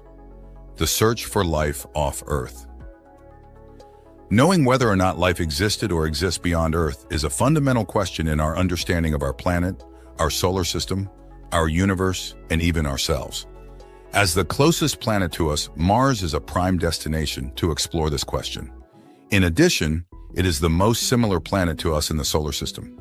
In fact, evidence suggests Mars used to be covered in water, warmer, and hosted a thicker atmosphere which would make it a much more potentially habitable environment in its past. There is even a theory that life on Earth could have come from rocks rich with microorganisms ejected from Mars and landed on Earth, the Mars life theory. Martian rocks have been found on Earth as meteors from asteroids and the Moon have, though none of these contain signs of life. Human colonization of Mars would increase the chance of finding evidence of past or even current life on another planet. Understanding the surface of Mars and its evolution. Studying the surface of Mars will help us uncover clues about this past, its evolution to its present-day state, and possibly even our own future. If Mars used to be like Earth, then Earth's future may look like Mars. Studying the evolution of its surface can help us understand if it is a potential future for Earth, which provides vital information in our stewardship of the planet for the next several decades and even centuries. Testing ground and launch pad for future human space exploration. If we can colonize and live on Mars, it will allow us to test further human space exploration, helping us to develop better and safer technology that could be used in more hostile environments like those further out in the solar system or asteroids. In addition, Mars has about 38% the gravity of Earth, requiring spacesuits to weigh us down and move effectively on the surface, which means that it would be easier to launch a spacecraft from Mars than it would be from Earth in terms of escaping the planet's gravity. It could prove to be an efficient spaceport for missions to the outer solar system due to this, and the fact that it is slightly closer to those targets than we are. Develop new technologies. Exploration has always fueled innovation, especially with technology. Many common objects in daily life today, like GPS, medical diagnostic tools, wireless technology, cordless power tools, sports bras, diapers, solar panels, camera phones, and the rumble strips on the highway are because of space exploration. Many medical innovations have come from NASA's research, such as implantable heart monitors, invisible braces, computerized insulin pumps, and artificial limbs. The continual robotic exploration of Mars has fueled innovation in robotics, geology, coding, communications, and more.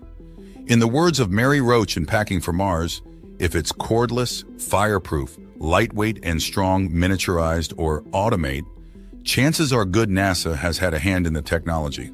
The challenge of sending humans to live on Mars will push us to create new innovations that will not only help the Mars dwellers, but us here at home. When the space race started, most people wouldn't have even dreamed of some of the technology we have today because of human space exploration. Who knows what we will create in the service of living on Mars that will have a daily impact on future generations, both there and here. Encourage space tourism. We've talked about the current feasibility and cost of going to space today, including after you've died, along with the pros and cons of space tourism in general. We are already sending humans into space at an increasing rate and lower costs, though it's often still out of reach for the average person as of 2023. The goal of colonizing Mars fuels innovations in space tourism and vice versa. As we plan for and eventually send the first humans to Mars, their innovations and tests of these technologies will help us improve space tourism closer to home, making it more accessible and safer for everyone. Just as the airplane used to be an extravagance only for the wealthy, space tourism will become more and more available to the average person as human space exploration continues. Offer space mining opportunities. The idea of mining minerals and chemical compounds from astronomical objects like the moon, asteroids, and planets has been suggested and studied time and time again, especially to fill the growing needs of the technology sector. Whether this truly solves our issue of non-renewable resources or simply elongates our timeline is another matter. However, colonizing Mars could help us better understand how to safely and efficiently harvest valuable materials on the Martian surface and beyond. One of the pieces of equipment on the Perseverance rover, the Mars Oxygen Experiment, or MOXIE, is working on converting Martian carbon dioxide into oxygen and is paving the way to help humans live and work on Mars. Advancing science in general. There are the obvious areas of scientific advancement from human space exploration that have already been discussed: search for life, planetary evolution, technology, etc. But the beauty about science is that it's all interconnected. When we push the boundaries of one area of science, we often make discoveries that impact other areas of science. Exploring and living on a planet other than our own will help us better understand astronomy, physics, and geology, as well as less expected areas such as biology, neurology, and psychology, as humans have to deal with living in isolation, not just from people, but from many of the comforts of life we have become accustomed to. Another point to note is that many advocate that scientific discovery would happen much faster if humans were on Mars as opposed to just robots. While robots can do an immense amount of research, there is something special about the human brain and its ability to make connections and be creative, ensuring our survival. An obvious reason that is often brought up when discussing sending humans to and colonizing Mars is using it as a second home. If we have humans on planets other than Earth, it provides us with a backup home, so to speak, if something were to happen to Earth. If a meteor like the one that took out the dinosaurs collided with Earth, having humans on Mars would preserve our species. We also know that side effects of human advancement have negatively impacted the environment, which could make human life more difficult or even impossible in the future. Having Mars as a second option to slowly move people to could help preserve our species, though many advocate we shouldn't doom Mars to the same fate by colonizing it before we understand how to care for our own planet sustainably. While Mars has many differences that would make life difficult for humans, that is the atmosphere, lower gravity, lack of easy, reliable access to water, etc., it is the best option in the solar system currently. Advancing as a species, just as exploration fuels all kinds of scientific discovery, it can help us as a species to advance and become better in a variety of ways. It inspires generations young and old to pursue new career paths. It forces us to consider our humanity and our home. It forces us to reconsider philosophy. When we better understand the solar system and the universe, it helps us better see just how special our corner of space is and helps us see our similarities instead of our differences in terms of other humans. Political and economic leadership in changed space exploration is fueled by policy, and in turn, a country can be fueled by space exploration. The space race is proof that space exploration impacts the politics and economy of a nation and its relationships with other nations.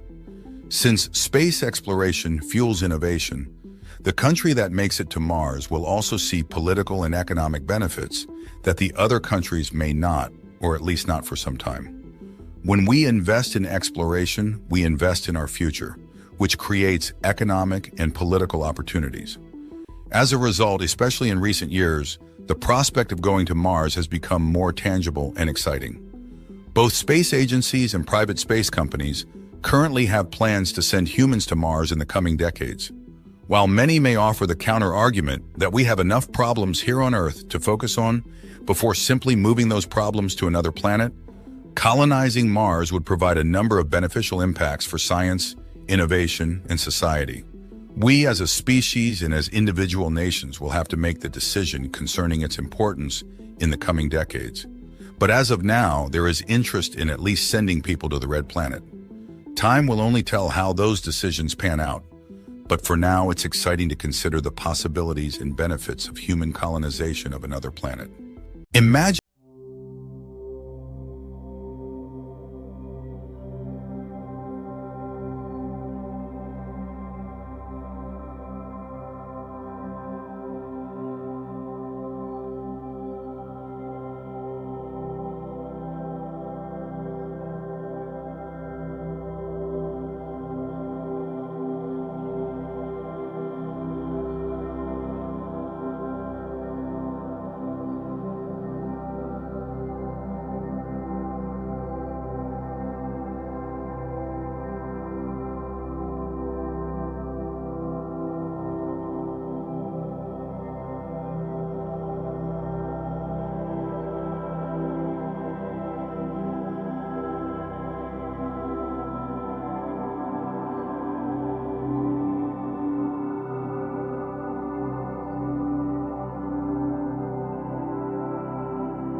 rose by about 27 centimeters, approximately 10.6 inches, which was attributed to the influx of magma into shallow reservoirs. Despite these significant uplifts, no volcanic eruption occurred. It's important to understand that ground uplift in volcanic regions is not unique to Yellowstone. Similar phenomena have been observed in other volcanic systems around the world, such as in Hawaii, Iceland, and Italy. These regions also experience periodic ground deformation due to the movement of magma. In many cases, the uplift does not lead to an eruption, but is instead a part of the ongoing volcanic processes that shape our planet's surface. The monitoring of ground uplift and other signs of volcanic activity at Yellowstone is conducted by the Yellowstone Volcano Observatory, YVO, a collaborative effort involving the U.S. Geological Survey, USGS, the University of Utah, and the National Park Service. The YVO employs a comprehensive network of seismometers, GPS stations, and other instruments to keep a close watch on the caldera's activity. This extensive monitoring allows scientists to detect any significant changes that could indicate an increased likelihood of an eruption. In conclusion, while the rising ground over Yellowstone is a fascinating and noteworthy phenomenon, it is a natural part of the caldera's life cycle.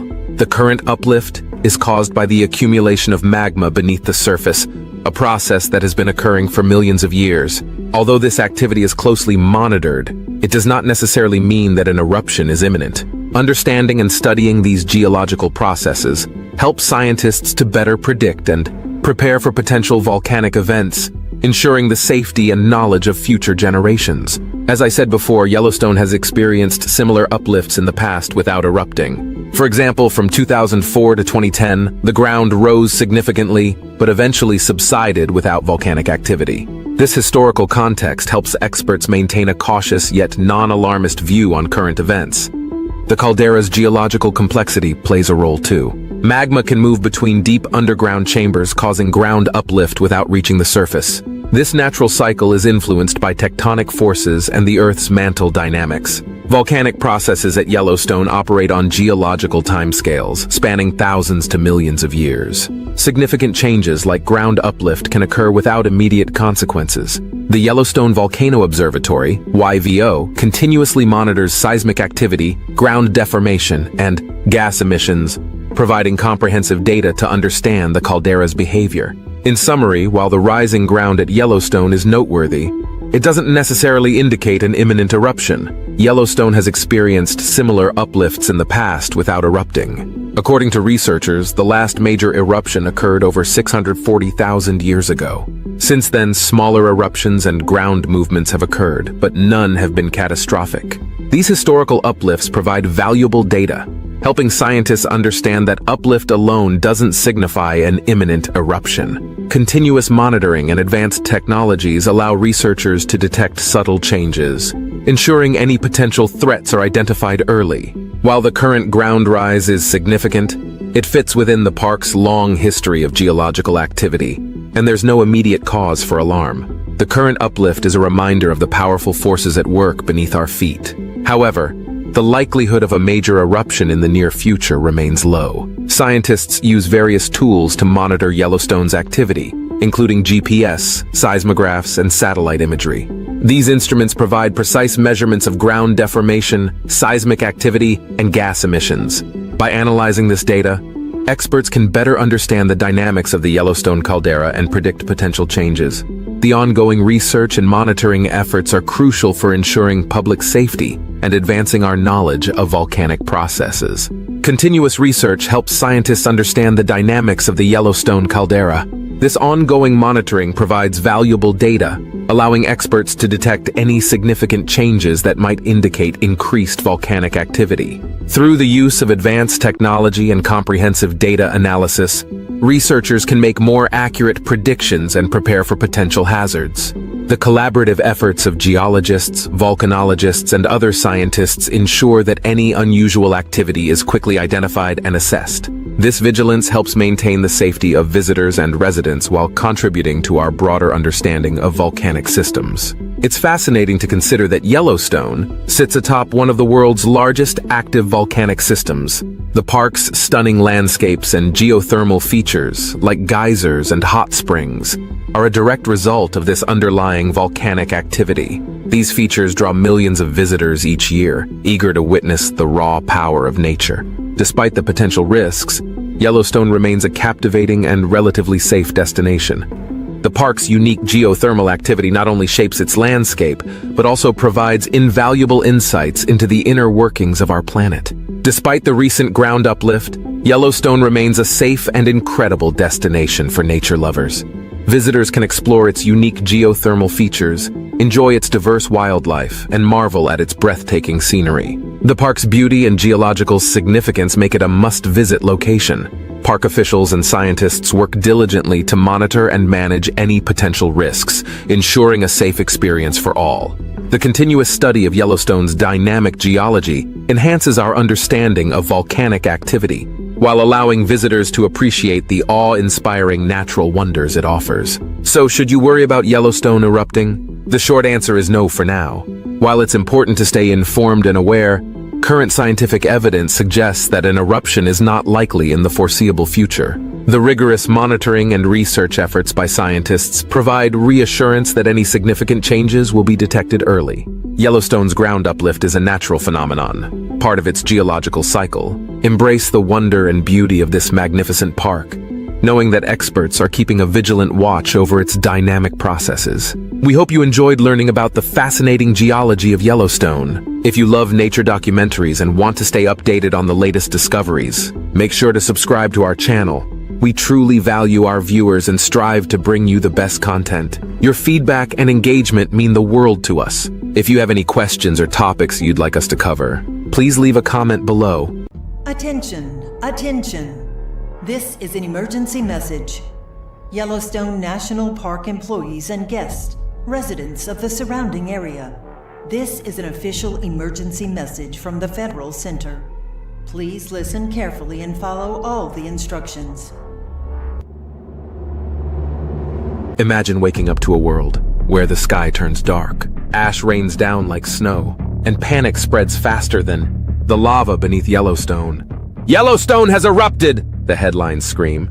This isn't a scene from a disaster movie. It's a very real possibility. What would happen next? From immediate devastation to long-term global chaos, we'll explore the terrifying reality of a Yellowstone supervolcano eruption. This is one scenario you can't afford to ignore. And while you're watching, if you have any video suggestions, be sure to leave a comment below. Yellowstone National Park, spanning across Wyoming, Montana, and Idaho, is one of the most iconic natural landscapes in the United States. Famous for its geothermal features, including geysers like Old Faithful, hot springs, and bubbling mud pots, Yellowstone sits atop a massive volcanic hotspot. But beneath the park's stunning beauty lies a sleeping giant, the Yellowstone supervolcano. Unlike typical volcanoes, which form steep-sided cones, a supervolcano like Yellowstone is characterized by a massive caldera, a large depression formed after a major eruption. The Yellowstone caldera measures about 30 by 45 miles, a testament to the sheer scale of its volcanic power. According to researchers, historically the Yellowstone supervolcano has erupted 3 times in the past 2.1 million years. Each eruption released vast amounts of ash and magma, significantly altering the global climate and environment. According to researchers, the most recent eruption, approximately 640,000 years ago, ejected over 1,000 cubic kilometers of material, creating the current caldera and impacting the Earth's climate for decades. The park's geothermal activity today is a constant reminder of the magma chamber that still lies beneath Yellowstone. Scientists closely monitor the area for signs of volcanic activity, using various techniques to track ground deformation, gas emissions, and seismic activity. Supervolcanoes, unlike their smaller counterparts, have the capability to produce eruptions thousands of times more powerful. The term supervolcano is used to describe a volcano that can produce an eruption with ejecta greater than 1,000 cubic kilometers. To put this in perspective, a supervolcanic eruption can discharge enough material to cover entire continents in ash and cause dramatic changes to the global climate. Supervolcanoes form over hotspots, areas where magma from deep within the Earth's mantle rises towards the surface. In Yellowstone's case, the magma chamber is estimated to be about 60 kilometers long, 30 kilometers wide, and up to 10 kilometers deep. This chamber of molten rock lies beneath the park, heating the surface and fueling the geothermal activity that Yellowstone is known for. A supervolcanic eruption occurs when pressure from the magma chamber builds to the point that the overlying crust can no longer contain it. This pressure is often caused by the accumulation of gases within the magma. When the pressure is finally released, it results in a massive explosion, ejecting vast amounts of ash, pumice, and volcanic gases into the atmosphere. Regular volcanoes typically have a central vent through which lava flows. In contrast, supervolcanoes often do not have a central vent. Instead, they have a large caldera, a depression formed when the ground collapses into the emptied magma chamber after an eruption. This caldera can be tens of kilometers in diameter. Yellowstone has experienced 3 major eruptions in its history, each shaping the landscape dramatically. The eruptions occurred approximately 2.1 million, 1.3 million, and 640,000 years ago. Each of these eruptions was far more powerful than any volcanic eruption in recorded history. Today, scientists monitor supervolcanoes like Yellowstone using a combination of ground-based and satellite technologies.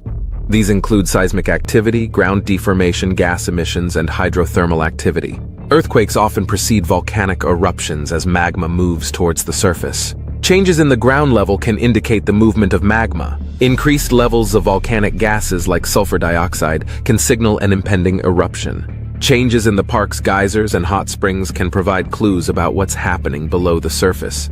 While predicting the exact timing of a supervolcano eruption is challenging, continuous monitoring helps scientists understand the potential signs of increased volcanic activity and provides valuable data to help mitigate the impact of such an event. Understanding the science behind supervolcanoes is crucial for preparing for their potential eruptions. The magnitude of their power and the far-reaching consequences of their eruptions make them one of the most significant natural threats to our planet.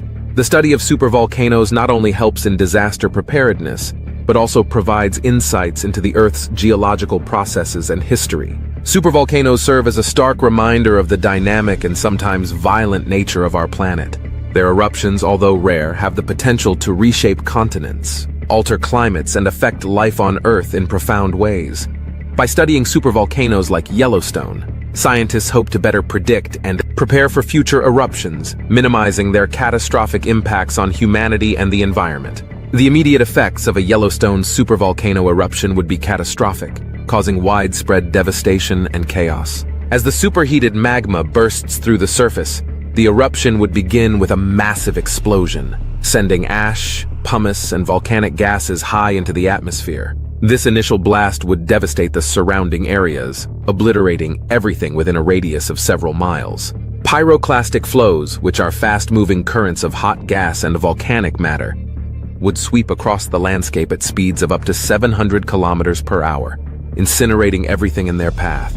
Ash fallout would be one of the most immediate and widespread effects. The eruption could eject billions of tons of ash into the atmosphere, which would then spread across vast areas, potentially covering much of North America. Cities and towns downwind from Yellowstone could be buried under meters of ash, leading to the collapse of buildings, the clogging of machinery, and the contamination of water supplies. Inhalation of ash could cause severe respiratory problems and even death for people and animals in the affected areas. The massive injection of ash and sulfur dioxide into the atmosphere would create a volcanic winter, drastically reducing temperatures worldwide. The ash cloud would block sunlight, causing global temperatures to drop by several degrees. This sudden cooling would disrupt weather patterns, leading to shorter growing seasons and widespread crop failures. The reduction in food production could lead to severe food shortages and famine, exacerbating the humanitarian crisis. The eruption would also have immediate impacts on air travel.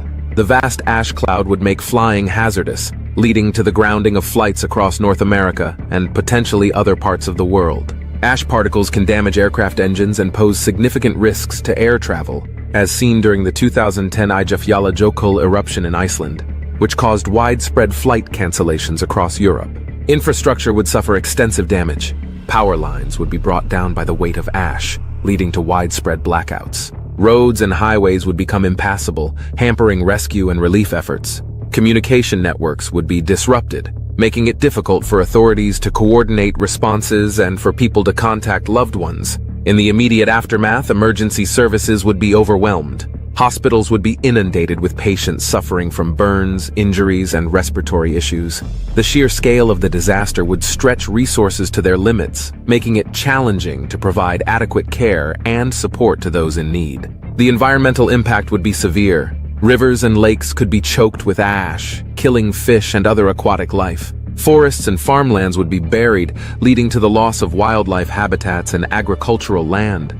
The sulfur dioxide released into the atmosphere would form sulfuric acid droplets, leading to acid rain, which would further damage crops, forests, and bodies of water. Overall, the immediate effects of a Yellowstone supervolcano eruption would be devastating, with far-reaching consequences for both the local and global environment. The combination of explosive force, ash fallout, and volcanic winter would create a disaster of unprecedented scale, affecting millions of lives and causing widespread destruction. In the short term, a Yellowstone supervolcano eruption would have dramatic and far-reaching global consequences. One of the most immediate effects would be a significant drop in global temperatures, known as a volcanic winter. The massive amount of ash and sulfur dioxide ejected into the atmosphere would block sunlight, leading to a temporary cooling of the Earth's surface. This sudden drop in temperature could last for several years, disrupting weather patterns and leading to severe climatic changes. Agriculture would be heavily impacted by the volcanic winter. The reduction in sunlight and lower temperatures would shorten growing seasons and reduce crop yields worldwide. This would lead to food shortages and increase the risk of famine, especially in regions already vulnerable to food insecurity. The economic impact would be severe, as agricultural production declines and food prices skyrocket. Transportation would also face significant disruptions. The ash cloud would pose a major hazard to aviation, grounding flights, and disrupting global air travel. This would affect not only passenger travel but also the transportation of goods, leading to supply chain interruptions. The resulting economic losses from grounded flights and disrupted trade would be substantial.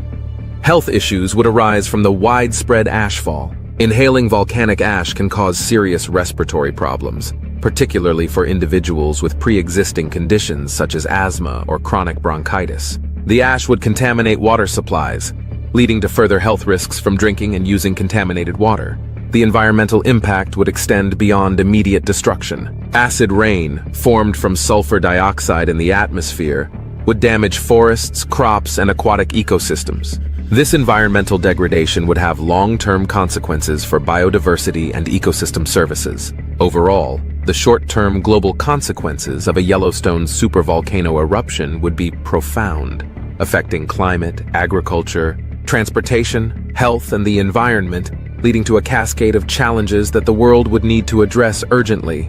The long-term global consequences of a Yellowstone supervolcano eruption would be profound and enduring, impacting various aspects of life and the environment for decades, if not centuries. One of the most significant long-term effects would be the persistent climatic changes resulting from the massive injection of volcanic gases into the atmosphere. The sulfur dioxide released would combine with water vapor to form sulfuric acid aerosols, which can remain in the stratosphere for years.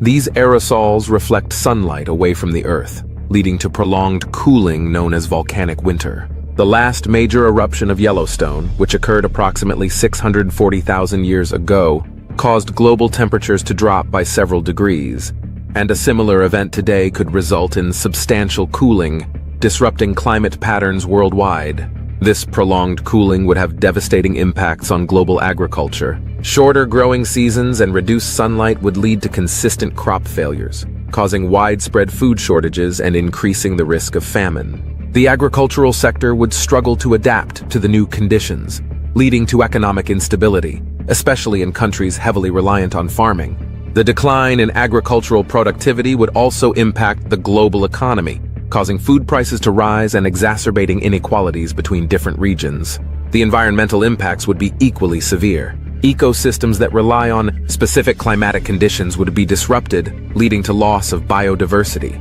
Forests, wetlands, and other natural habitats would suffer from acid rain, which is formed when sulfuric acid aerosols return to the Earth's surface. This acid rain would damage vegetation, soil, and water bodies, further stressing ecosystems already struggling to adapt to the new climate. The long-term recovery of these ecosystems would be slow, and some species might face extinction if they cannot adapt quickly enough. Human health would be another critical area affected by the eruption. The volcanic ash that blanketed large areas would continue to pose respiratory risks long after the initial eruption. Chronic respiratory conditions could become more common, particularly in regions closest to the eruption. Additionally, the contamination of water supplies with ash and acidic compounds would pose ongoing health risks, requiring significant resources to manage and mitigate. The social and political ramifications of a supervolcano eruption would also be profound. The strain on resources caused by food shortages, economic instability, and health crises could lead to social unrest and conflict. Governments would face immense pressure to provide aid and maintain order, and international cooperation would be crucial in managing the global fallout. The eruption could also lead to mass migrations, as people flee affected areas in search of more stable environments, further complicating the social and political landscape. Economically, the long-term impacts would be significant. The cost of rebuilding infrastructure, healthcare, and agricultural systems would be immense. Insurance companies would face unprecedented claims, and many businesses, particularly in the tourism and agriculture sectors, would struggle to recover. The economic shockwaves would ripple through global markets, potentially leading to a prolonged economic downturn. In summary, the long-term global consequences of a Yellowstone supervolcano eruption would be far-reaching and complex, affecting climate, agriculture, ecosystems, human health, social structures, and the global economy.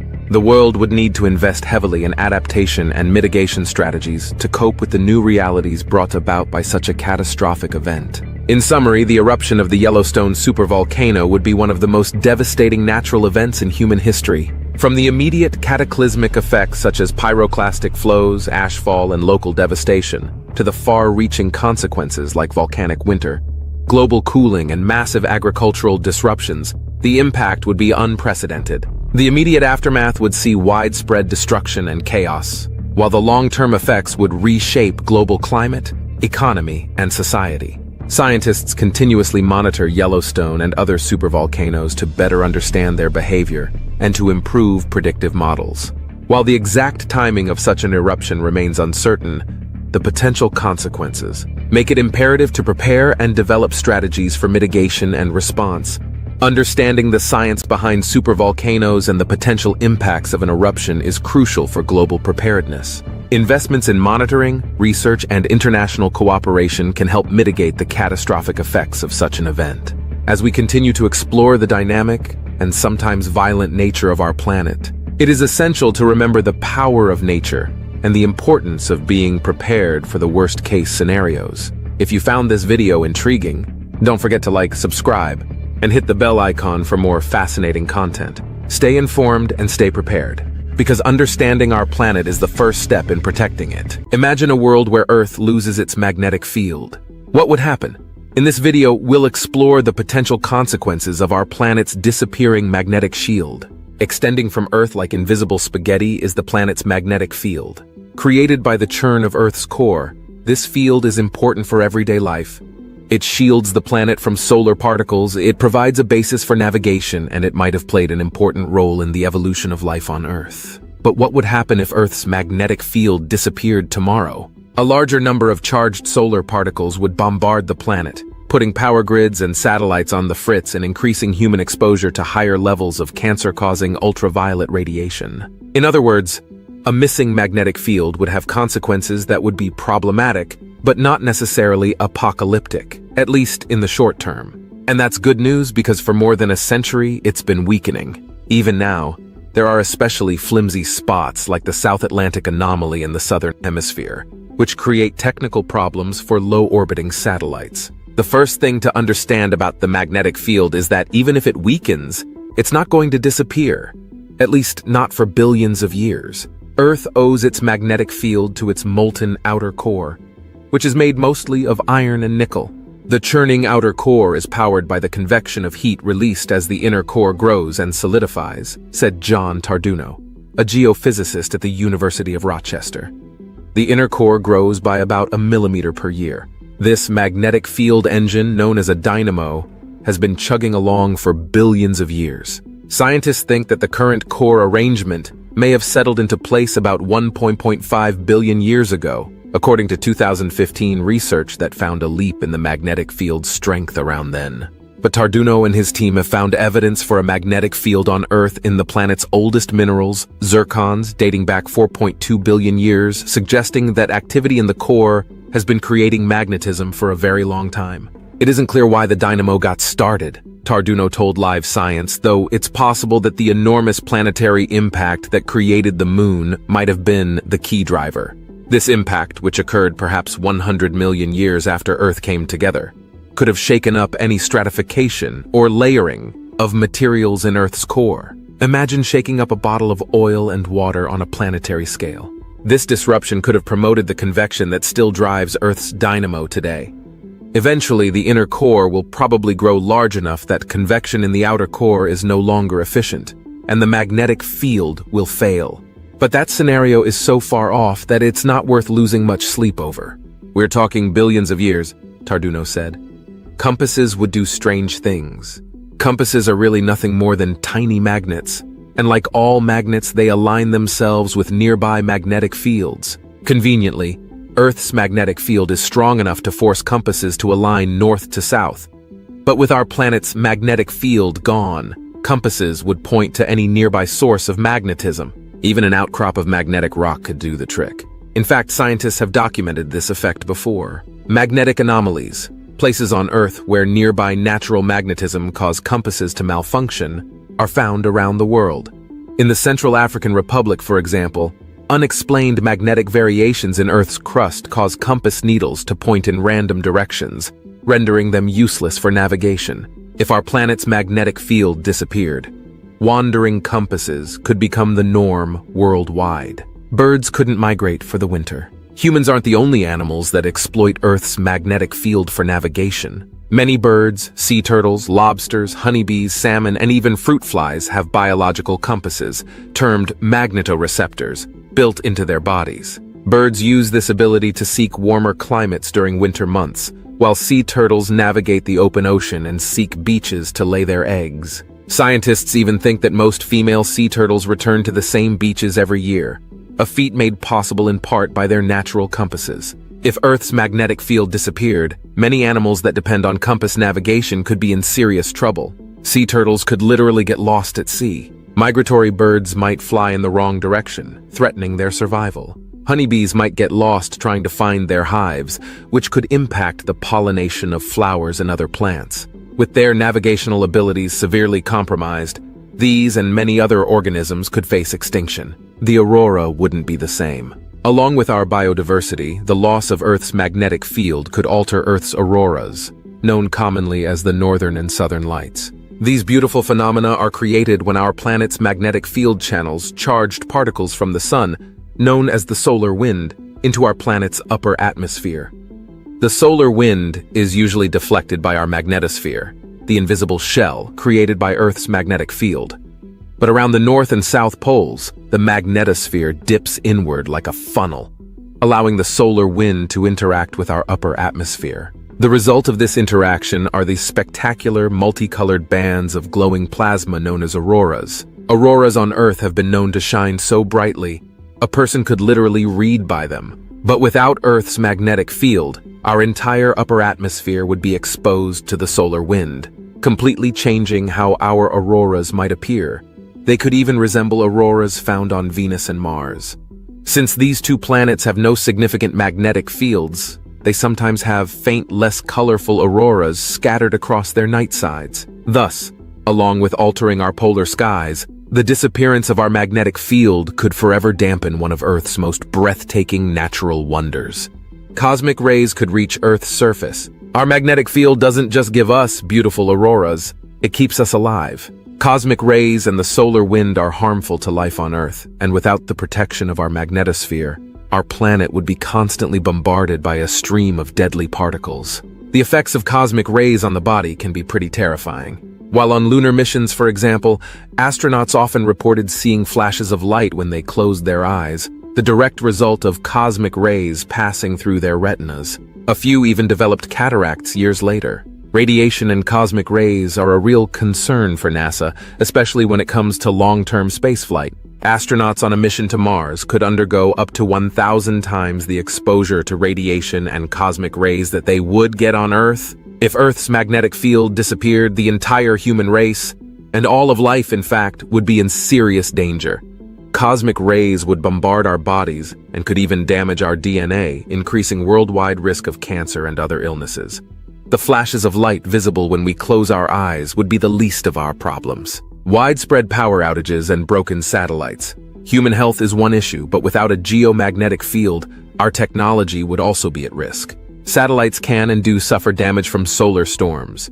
And without Earth's magnetic field, every electronic device could be exposed to high-energy particles from cosmic rays and the solar wind. In fact, solar activity has caused such problems before. In 1989, a massive solar flare, an eruption of superheated plasma from the surface of the sun, slammed into Earth's magnetosphere and knocked out electricity in Quebec, Canada. The power grid for the entire province went offline for 12 hours, and other nearby regions scrambled to keep their grids working. Some satellites suffered damage as their delicate electronics simply weren't designed to handle a huge solar storm, and many tumbled out of control for hours after the flare struck. While the geomagnetic storm of 1989 was unusually massive, the solar wind is always hitting our magnetosphere, even during normal solar activity.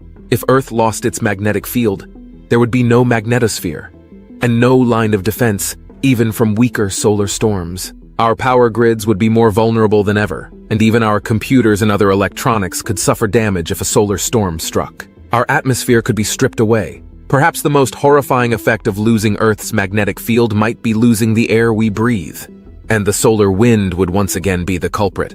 The sun's natural wind is so powerful, it can easily rip gases out of a planet's atmosphere until there is little gas left at all. In fact, this likely happened to Mars. Mars was probably once a lot like Earth, with oceans of water and a thick atmosphere. But unlike our planet, its magnetic field disappeared billions of years ago. Its atmosphere was left totally unprotected, causing it to be ripped away into space. Once its atmospheric pressure dropped low enough, its water began to evaporate until it too was taken by the solar wind. It's quite possible that without our geomagnetic field, our atmosphere, our oceans, and life on Earth could suffer the same terrible fate. Thanks for watching. In the comments section, you can write your opinion about the video. You can also write if there is a topic you are interested in. Imagine this. What happens if an asteroid hits Earth in 2024? A chilling thought, isn't it? So let's delve into this unnerving hypothetical scenario. Picture an asteroid, a colossal chunk of rock and metal, hurtling through the vast expanse of space. Now, these celestial marauders can range considerably in size. Some are as small as a pebble, while others can be as large as a small city. For this scenario, let's consider a sizable asteroid, say, about the size of a football stadium. And speed? Asteroids don't amble, they sprint. Speeds can reach up to 56,000 miles per hour.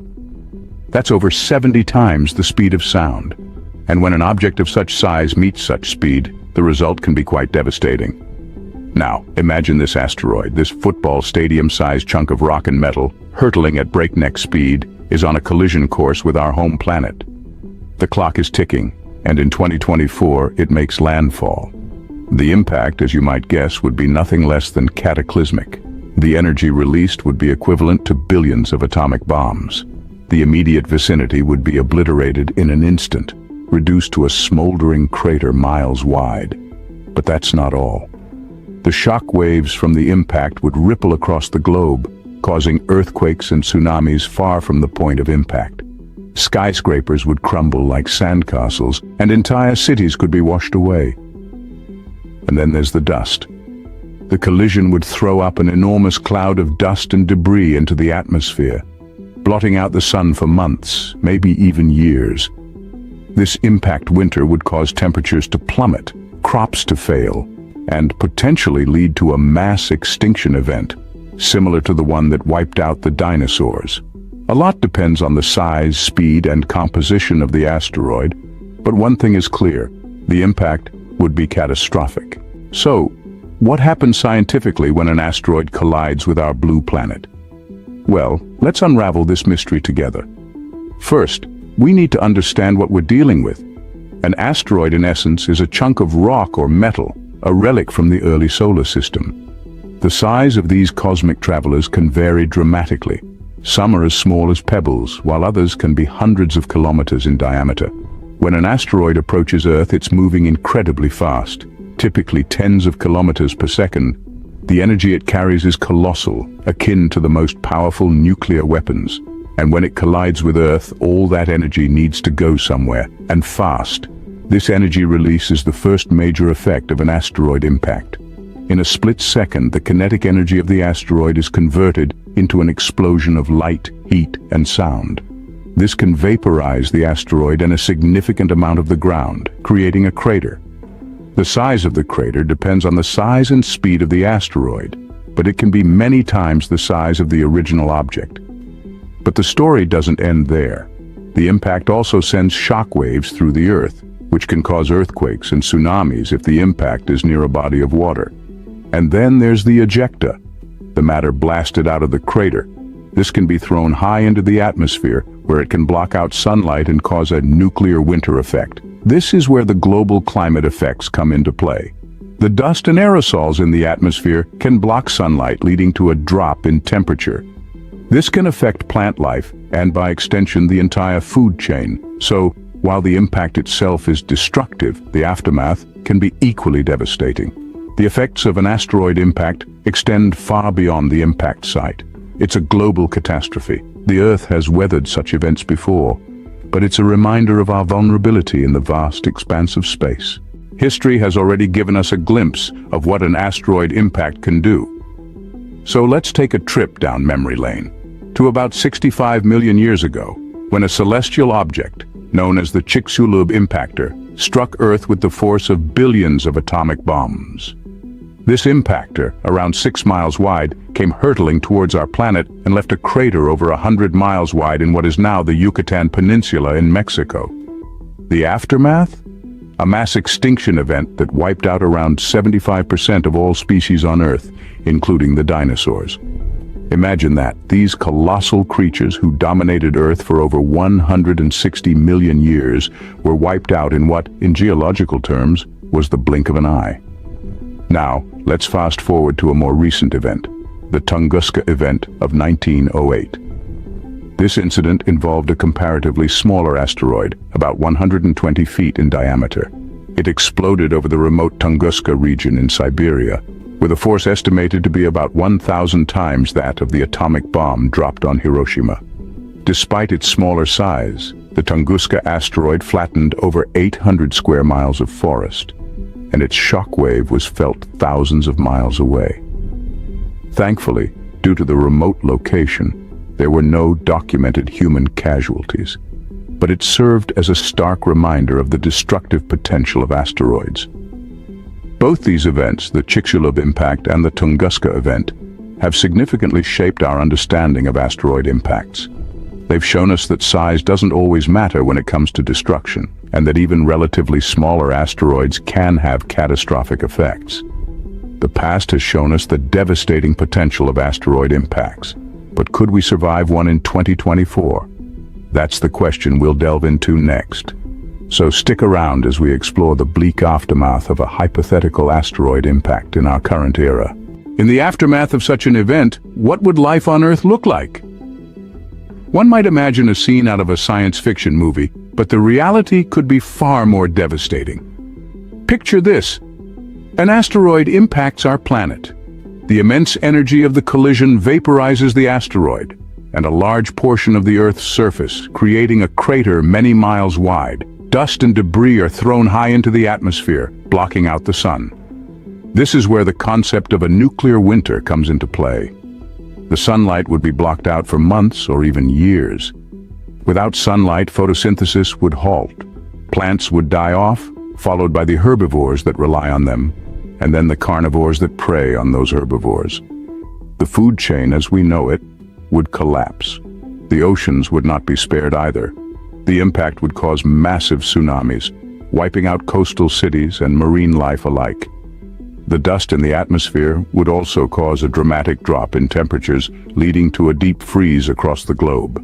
As for us humans, we would be facing a trio of calamities: the immediate devastation of the impact, the long-term effects of a nuclear winter and the societal collapse that would likely follow.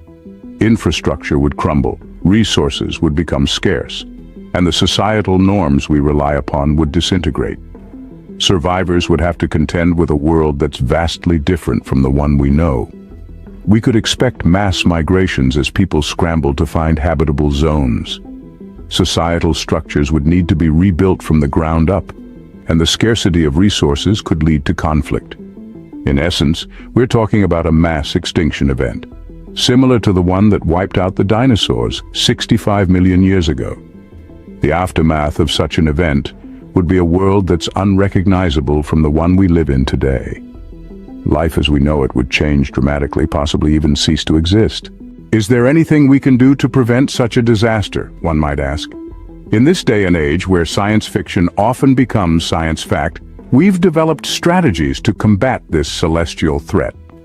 Let's turn our attention to NASA's Planetary Defense Coordination Office. This group's mission is not straight out of a Hollywood blockbuster, but a very real and essential endeavor.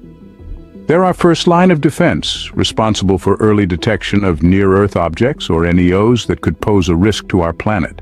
With a network of telescopes scanning the skies, they're our watchful guardians, identifying potentially hazardous asteroids years, even decades before any possible impact. But spotting these cosmic interlopers is only the first step. What can we do if we find a rogue asteroid on a collision course with Earth? Enter DART, the Double Asteroid Redirection Test.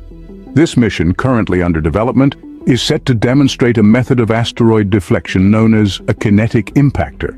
In simpler terms, DART plans to crash a spacecraft into an asteroid at high speed, nudging it off its path. It won't be a big change, but when done far enough in advance, even a small shift in trajectory can mean the difference between an asteroid hitting Earth or harmlessly passing by. Of course, these are early days, and much remains to be explored and understood. Space is vast and full of uncertainties. But the fact that we're taking steps, that we're not sitting idle, is a testament to human ingenuity and our will to survive. While the threat of an asteroid impact is real, so too are our efforts to prevent such a catastrophe. From detection to deflection, we're investing time, resources, and brainpower to ensure that if the worst-case scenario were to unfold, we wouldn't be caught unprepared. Today, we're not just dreaming of survival, we're actively working towards it.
Scientists estimate that temperatures there fluctuate between almost 8,000 degrees Fahrenheit to over 10,000 degrees Fahrenheit. According to FIS, with these temperatures, the Earth's core is even hotter than the surface of the Sun, which is just about 10,000 degrees Fahrenheit.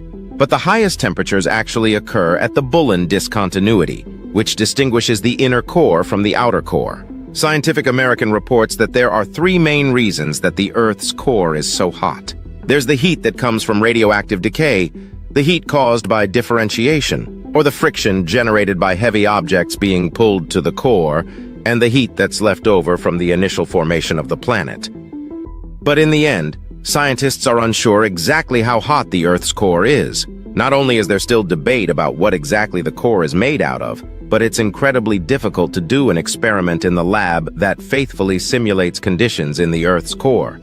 Scientists have come up with their current best estimates using lasers and high-pressure devices, but the exact melting point of iron at high pressures is still unknown. The lopsided effect. Everyone considers the Earth to be a sphere, so it stands to reason that its inner core would be similarly spherical. But in fact, the Earth itself isn't even perfectly round. According to Scientific American, the Earth more closely resembles a sphere that is squashed at its poles and swollen at the equator. The core is similarly squished, but rather than growing in a uniform fashion, the core actually grows in a lopsided way. According to the print, the Earth's core, which is already growing slowly as it cools, turns out to grow more quickly on one side than the other. In 2021, new research suggested that the inner core is losing heat faster under Indonesia than it is under Brazil, and that quicker cooling on one side would accelerate iron crystallization and inner core growth on that side. However, due to the immense gravity at the center of the Earth, the growth of the core ends up being distributed so that its radial growth remains constant at 1 millimeter per year.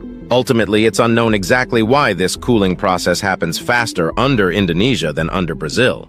But EarthSky writes that scientists believe that this process has been occurring ever since the Earth's core was formed. And interestingly, it's possible that the rotation of the Earth has an effect on the iron crystals in the core, which appear to be aligned along the rotation axis of the Earth, despite the fact that they would theoretically be randomly aligned. Why might the Earth's core cool down? Despite being incredibly hot, the Earth's core is actually going through a constant process of melting and freezing. According to Gizmodo, when the tectonic plates move and one of the plates gets pushed underneath the other, a process known as subduction, the mantle ends up losing some heat. And as the plate sinks deeper and deeper into the mantle, it takes heat from the core as well. But while this is happening, some of the other tectonic plates are actually creating more heat since they're so big that the mantle underneath them is hotter than average. This heat also travels down to the core, but instead of cooling it down, it heats it up and reactivates the melting process. However, according to the conversation, despite this continuous process, the Earth's core is ultimately cooling down, albeit incredibly slowly as it's been doing ever since it formed. And as the core cools down, the inner core actually ends up growing since solid iron has more volume than liquid iron. This means that every year the inner core grows by about 1 millimeter. But even this cooling process gives off heat that travels all the way to the Earth's crust through the process of convection. This type of cooling process likely won't affect life on the surface for billions of years, since it'll take over 1 million years for just 1 mile to cool down. But what if the core suddenly cooled down all at once, losing our magnetic field? If the core suddenly cooled down, one of the very first things that would happen is the loss of the planet's magnetic field. According to Cosmos magazine, the magnetic field around the Earth is created by the outer core, which in addition to being liquid is constantly rotating through heat-driven circulation. Known as the dynamo effect, this theory suggests the constant flow of metal in the outer core creates electric currents. And as the Earth rotates, these electric currents create a magnetic field that extends around the entire planet. If the magnetic field around the planet disappears, not only will birds be unable to migrate and compasses will cease to point north, but all life on Earth will suddenly become more exposed to solar winds. While this doesn't mean the end of all life on the planet, it does mean much higher exposure to radiation, which can be dangerous to humans, but some animals withstand radiation better than others. Without a magnetic field, technical glitches will also become commonplace, since solar particles can cause interferences with high-frequency radio waves, according to Live Science. The Earth's magnetic field is absolutely vital towards protecting the planet's atmosphere, but don't worry. While movies like The Core make it seem like the second the magnetic field falters that laser-like sun rays will burn the Golden Gate Bridge into two, the real effect wouldn't be as dramatic. Although, if there happens to be a particularly bad solar flare, who knows? Stopping the motion of the plates. Another effect of the Earth's core cooling down would be that the tectonic plates would cease moving. If the core cooled down, it would in turn cool down the mantle upon which the tectonic plates travel. But it isn't just the liquid mantle that moves the plates around. The heat from the core itself is also thought to move the Earth's plates. UChicago News writes that scientists once believed that the Earth's plates moved because of the negative buoyancy created as they cool. However, it's now believed that the plates move due to the heat that they draw from the Earth's core. According to Science Advances, scientists estimate that as much as 50% of the movement of the tectonic plates is driven by heat from the core. Without this heat, it's possible that Earth will become a completed jigsaw of titanic slabs that will no longer drift or sink, writes National Geographic. Without moving plates, subduction will also cease to occur, and although there may be occasional earthquakes due to the crust melting off into the mantle, as the inside of the Earth cools, the outside would come to a virtual standstill. And one important implication of this finding is the idea that if the heat coming from the core has an effect on the surface, then it's possible that there's even more heat stored in the core than previously believed. Starting to look like Mars. If the Earth's core cooled, after some time our planet would begin to resemble some of the other planets in our solar system. As the crust melts into the mantle slowly, the minor earthquakes and additional pockets of volcanism would start to make Earth's surface resemble that of Venus, according to National Geographic. As everything slowly comes to a grinding halt and the lack of a magnetic field causes solar winds to irradiate and microwave the planet, the surface of the planet would start to resemble Mercury. But according to space, it's more likely that the planet would end up looking like Mars, which itself once had shifting tectonic plates that were likely similar to the ones on Earth now. Because Mars never had its own magnetic field, or if it did, it faded out extremely early. Its outer layer was always vulnerable to solar winds. And as the planet cooled, its plates also became stationary, resulting in the planet's stagnant and rocky surface. However, the planet may not actually be as motionless as initially thought. According to Science Daily, in 2012, scientists discovered that there are likely active faults on Mars, but it's unclear if they are actually active more than once every million years. And while some scientists believe that the movement could come from magma or water underneath the surface, others think that it's due to the planet's ongoing cooling and contraction. How long till the Earth's core cools? Ultimately, nothing lasts forever, and the Earth's core is included in that. And ever since the core formed between 500 million and 1.5 billion years ago, it's been steadily cooling, even if it's at an infinitesimally slow rate. According to Interesting Engineering, since most of the heat at the Earth's core is released through radioactive decay, the core will likely stay warm for longer than if most of the heat was primordial, meaning residual heat from the formation of Earth. But even with all of these heat sources fading, it's still going to be a very long time before the Earth's core cools down naturally, with estimates ranging from tens of billions of years to upwards to 90 billion years from now. Luckily, since the sun's likely going to burn out in around 5 billion years, according to space, the Earth won't even be around to see its core fade away. Could we heat the Earth's core back up? If the core suddenly cooled down, would it even be possible for humans to do anything about it? The movie The Core makes it seem doable, but in reality, traveling to the Earth's core is insanely difficult. From the surface of the Earth to the center is a distance of about 4,000 miles. And according to Scientific American, the deepest hole ever dug by humans only goes down about 7.5 miles. Known as the Kola Superdeep Borehole, the hole took almost 20 years to dig and was meant to go as deep as possible, which the scientists estimated would be about 9 miles. But after the team encountered rocks at 356 degrees Fahrenheit, they were unable to go any further since this was almost twice as hot as they'd predicted. But even if the core suddenly cooled down to the point of being able to travel through it, temperature isn't the only thing keeping humans away from the center of the Earth. Spring writes that the pressure at the center of the Earth measures at around 364 GPa, gigapascals. In comparison, atmospheric pressure on the Earth's surface is around 101325 PA, Pascal. This means that the pressure at the Earth's core is almost 3.5 million times higher than surface pressure. Even the pressure at the bottom of the ocean is only 1,000 times higher than surface pressure, so going to the center of the Earth would really be one high-pressure situation. What else could happen to the Earth's core? Although it's unlikely that the Earth's core is going to cool down anytime soon, that doesn't mean that it'll quietly keep chugging along until it's time to fade away. Over the years, scientists have actually discovered that the core may be leaking into the mantle, and it may have been leaking for billions of years. While the inner core is estimated to be at most 1.5 billion years old, since it's estimated that the magnetic field already existed 3 billion years ago, according to Science Focus, it's likely that there was some semblance of the outer core already at play. And in 2019, scientists started to realize that the core may have been interacting with the mantle earlier than once assumed and leaking tungsten isotopes into the mantle, reports EOS. And in 2020, Science Alert writes that scientists also discovered that the core might also be leaking iron into the mantle.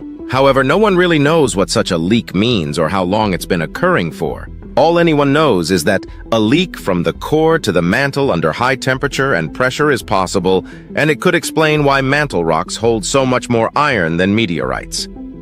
But whether or not this leak will have any negative effects in the future is unknown, and if the leak got bigger, humans probably wouldn't be able to do much about it. Thanks for watching. To stay updated on the latest discoveries, make sure to subscribe to my channel and turn on notifications.